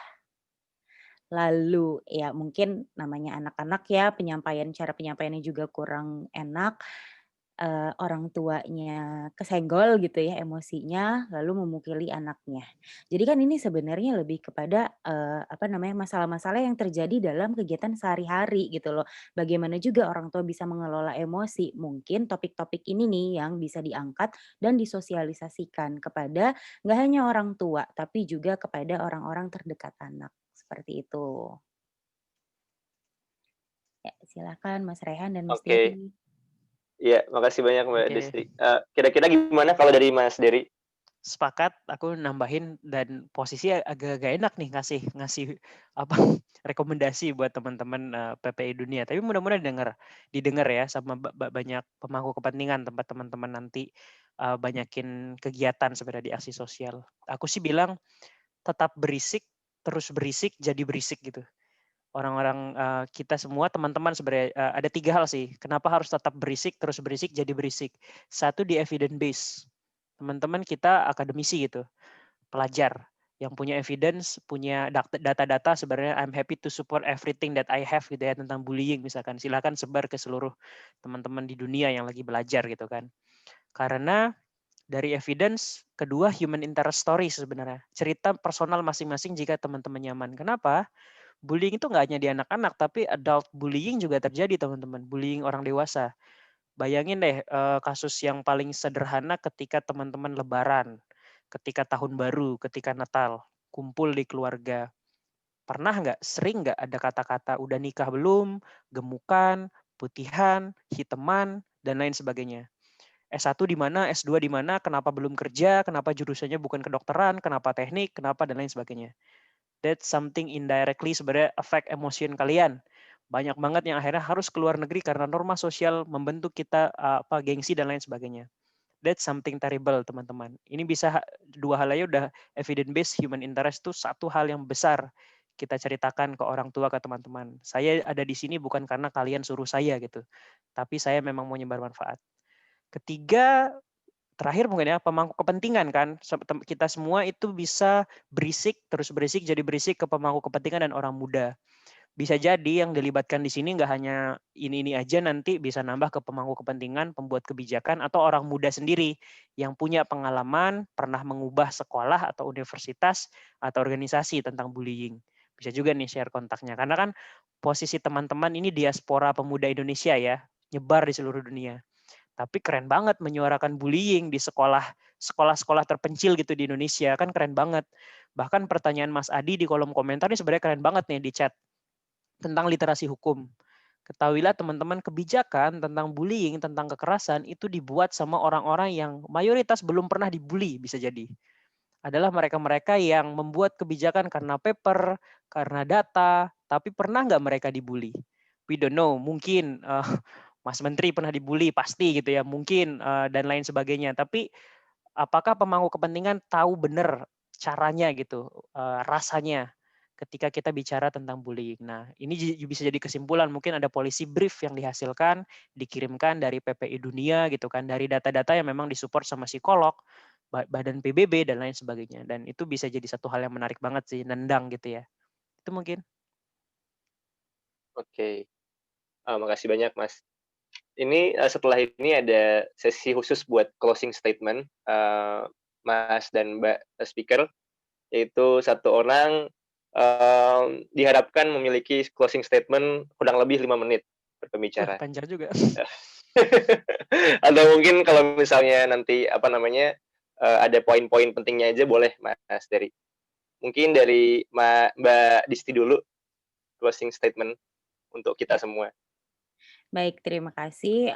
Dari saya sih sebenarnya nggak banyak-banyak, yang paling penting adalah, jangan kenal lelah untuk terus belajar dan, dari belajar itu kita bisa banyak pengetahuan, kita bisa banyak sharing, itu membuka sudut pandang kita sehingga kita bisa lebih, menghargai bukan hanya hak-hak anak aja, tapi hak-hak kita juga sebagai individu. Jangan lupa juga untuk bisa selalu mengenali diri juga, kalau memang, kita kira ada pengalaman-pengalaman yang mungkin masih, mengganjal gitu ya, pengalaman-pengalaman, masa lalu yang kurang menyenangkan masih mengganjal dan ternyata memang, kita memerlukan bantuan ahli, segeralah mencari bantuan agar kita juga bisa mengoptimalkan diri kita untuk terus berkembang. Ya, terima kasih, sekian aja dari saya. Terima kasih banyak Mbak Disti Dan, atas closing statement-nya. jujur aja nih webinar ini sangat menarik sih, karena saya juga banyak mendapatkan insight-insight juga nih dari Mas Dery dan dari pertanyaannya teman-teman. Good job. Terima kasih banyak Mbak. Boleh Mas Dery Terima dilanjutkan. kasih Mas Rehan, mudah-mudahan 5 menit tapi kurang ya. Terdengar ya. Kalau saya bisa bilang, saya beruntung sebagai anak. Teman-teman mungkin beruntung juga. Kalau boleh refleksi dulu, beruntung dibelikan komputer, laptop pertama di desa saya tuh komputer yang masih box gede gitu loh, CPU. Mungkin teman-teman juga yang di angkatan saya atau di atasnya masih merasakan yang gede TV-nya kotak gitu. Nah, dari situ punya wawasan kepada dunia gitu, kenal Harry Potter, kenal musik, kenal internet, kenal PBB, kenal UNICEF. Ternyata ada negara lain ya untuk dijelajahi, ada pulau lain ya. Indonesia tuh gede ya, ternyata saya harus ke Jakarta gitu. Orang tua mengatakan waktu itu, berapapun akan kami keluarkan buat kepentingan pendidikan sama cita-cita gitu. Kalau ada yang ganggu kamu di sekolah, yang meremehkan cita-cita kamu, bilang. Walaupun saya jujur teman-teman, cita-cita mau jadi kepala desa dulu. Ya iya, kepala desa tuh gengsi gitu ya di kampung gitu.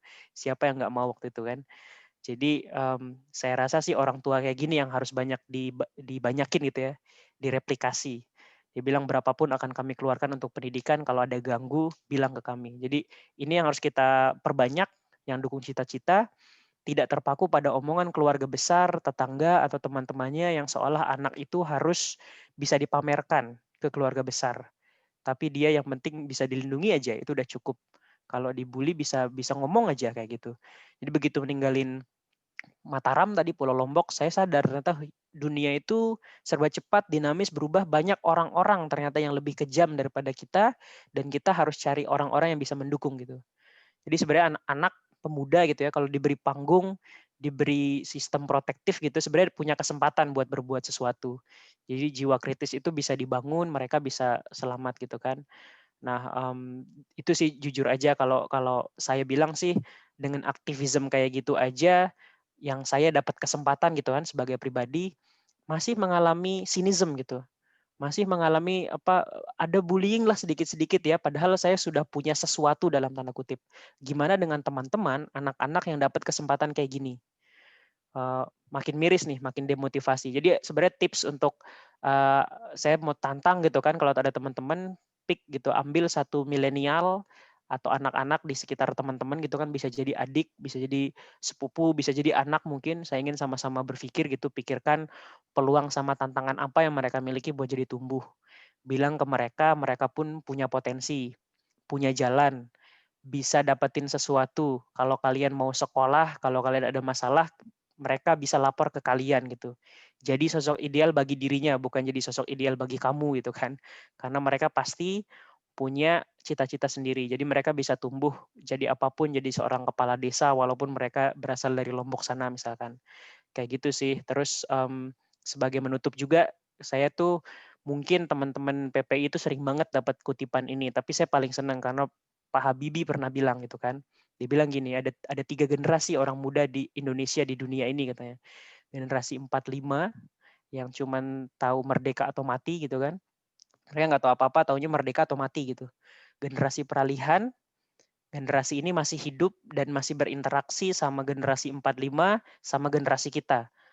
Dulu mungkin Pak SBY, Bu Megawati, almarhum Pak Habibie waktu itu ya, termasuk generasi peralihan. Sama generasi penerus. Generasi penerus ya kita-kita, mau ngapain terserah kita gitu kan. Mau ngomongin berisik tentang bullying, tentang kekerasan, kita yang bentuk. Itu sih, terus dari generasi penerus katanya ada 4 tipe. Ini penutup saya ya. Tipe pertama, mereka yang pintar, tapi tidak peduli sama bangsa ini. Jadi mereka-mereka yang nyebar nih S1, S2, S3, S4, S5 ke manapun di seluruh dunia, tapi tidak peduli mau ngapain rusuh negaranya, yang penting saya dapat kerjaan di negara ini, saya berkeluarga di negara ini gitu. Terus tipe kedua, mereka yang tidak pintar, tapi peduli sama negara ini. Teman-teman mungkin sering lihat di TV kemarin ada yang bakar-bakar ban, bakar gedung DPR, lemparin istana negara gitu kan. Mereka mungkin kita bisa simpulkan nggak pintar nih caranya, tapi mereka peduli. Mereka nunjukinnya dengan lempar-lempar botol ke istana presiden misalkan, karena mereka peduli. Tipe ketiga yang saya nggak mau kita semua kayak gini, mereka tidak pintar dan tidak peduli ya, yang end up di sayangnya karena nasib mereka harus berakhir di tempat-tempat yang tidak diinginkan ya, name it lah, penjara, jalanan dan lain sebagainya. Dan tipe terakhir sebenarnya saya rasa ini tipe teman-teman yang ngundang dan bikin acara ini ya, pintar dan peduli sama negara ini, yang mudah-mudahan bisa ngasih manfaat yang lebih jauh lagi. Saya yakin sekecil apapun acara yang diadakan itu insya Allah ada manfaatnya sih, dan makin bergulir kayak snowball ya. Mudah-mudahan bisa terus mendatangkan manfaat dengan acara-acara seperti ini. Terima kasih. Amin ya rabbal alamin. Wah, terima kasih banyak Mas Dery, luar biasa sekali. Dan juga Mbak Desti, closing statement-nya. Kalau saya boleh rangkum, rekan-rekan pembicara pada malam hari ini, ada beberapa poin yang bisa kita simpulkan dari materi kali ini. Sebenarnya banyak sekali poin pentingnya, namun dari segi PPI-nya, saya rasa bersama kita mampu nih untuk menyelesaikan permasalahan kekerasan dan bullying pada anak dengan mensupport mereka dari segi mental dan semangat. Diwujudkan dengan acara-acara dan diskusi-diskusi yang kita adakan seperti ini, tadi kata Mbak Disti, serta kontribusi kita di dunia pengajaran anak-anak. Jadi mudah-mudahan ini nggak terhenti di diskusi aja, namun mudah-mudahan di pergerakan dan pengabdian masyarakat ada follow up lagi nih. Dan juga teman-teman PPI Dunia dan juga mahasiswa secara keseluruhan bisa mensupport anak-anak Indonesia dalam mengelola pribadi dan emosi serta berkelanjutan. Bagaimana kita bisa saling terbuka dan memberikan pandangan positif terhadap korban. Dan bagaimana kita bisa menjadi pionir-pionir anti-bullying di lingkungan terkecil kita. Mungkin dari saya seperti itu. Rekan-rekan, terima kasih banyak atas waktu dan juga kesempatannya pada malam hari ini. Tadi sudah kita lihat bahwa banyak sekali pertanyaan yang muncul di kolom komentar, namun tidak bisa kita bacakan satu persatu, namun nanti mungkin di lain kesempatan akan kita diskusikan lagi ya, tadi seperti kata Mbak Disti, atau mungkin kalau misalnya rekan-rekan ada yang ingin bertanya langsung via personal kepada speaker kita, mungkin apakah boleh Mas Dery atau Mbak Disti? Tidak masalah ya. Ya, silakan Mas. Oke, atau mungkin bisa di-follow sosial medianya mungkin ya. Bisa, atau bisa email ke kebetulan gini, saya juga kadang-kadang kalau ada klien yang masih ingin bertanya di luar praktek, bisa email ke disty dhyazliafirnady@gmail.com. Nanti saya akan tuliskan di kolom chat ya, siapa tahu ada yang ingin berdiskusi. Oke, terima kasih Mbak Disti. Mungkin Mas Dery kalau ingin nge-share sosial medianya atau emailnya Mas buat Oke, rekan-rekan. sebenarnya sudah di chat dulum@unicef.org ya kalau memang mau ada follow up. Tapi benar sih kata Mbak Disti, forum-forum kayak gini bisa bermanfaat, bisa juga menimbulkan trauma masa lalu ya. Ketika kita bahas bullying, ternyata ada salah satu dari kita merekam ulang nih. Nah itu penting tuh kalau mau follow up lagi sama teman-teman biar nggak makin gede gitu masalahnya. Oke. Baik, terima kasih banyak Mas, Mbak. Harapan saya mudah-mudahan diskusi pada malam hari ini dapat bermanfaat bukan hanya buat kita, namun juga buat orang lain di Indonesia yang merupakan korban ataupun pelaku bullying atau kekerasan. Amin ya rabbal alamin. Sebelum saya tutup, mungkin ini panitia apakah ada sesi foto bareng? Ada, Kak. Ada ya? Oke. Kalau gitu mungkin komandonya bisa diambil alih oleh kameramen.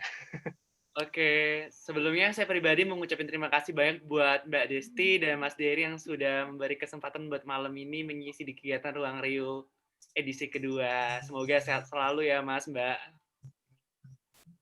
Terima kasih juga telah berkenan mengundang saya dan Mas Dery untuk sharing-sharing bareng.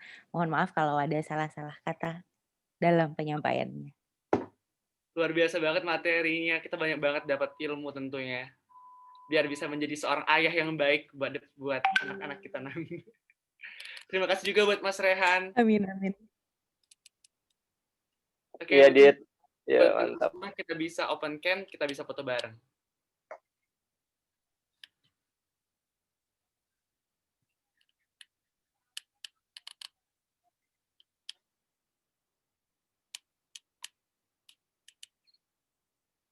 Oke, bisa kita mulai ya. 1, lagi nunggu yang lain juga. 1, 2, 3.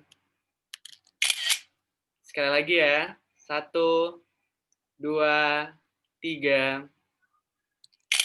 Oke, terima kasih kembali kepada Mas Rehan. Ya, dengan dilakukannya foto bersama tadi oleh Mas Adit, maka resmi acara Ruang Riung Volume 2 saya tutup.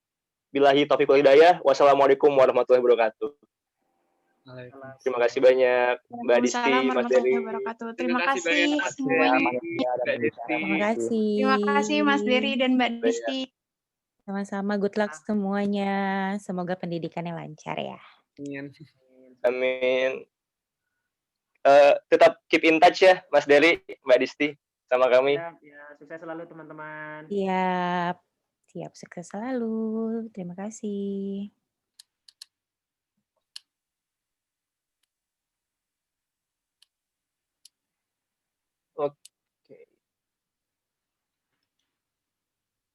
Oke, terima kasih juga buat Mas Rehan yang sudah menjadi moderator kece untuk malam hari ini.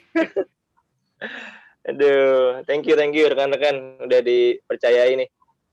Oh iya, belum aku post stop recording bentar. Oh iya, oke. Record.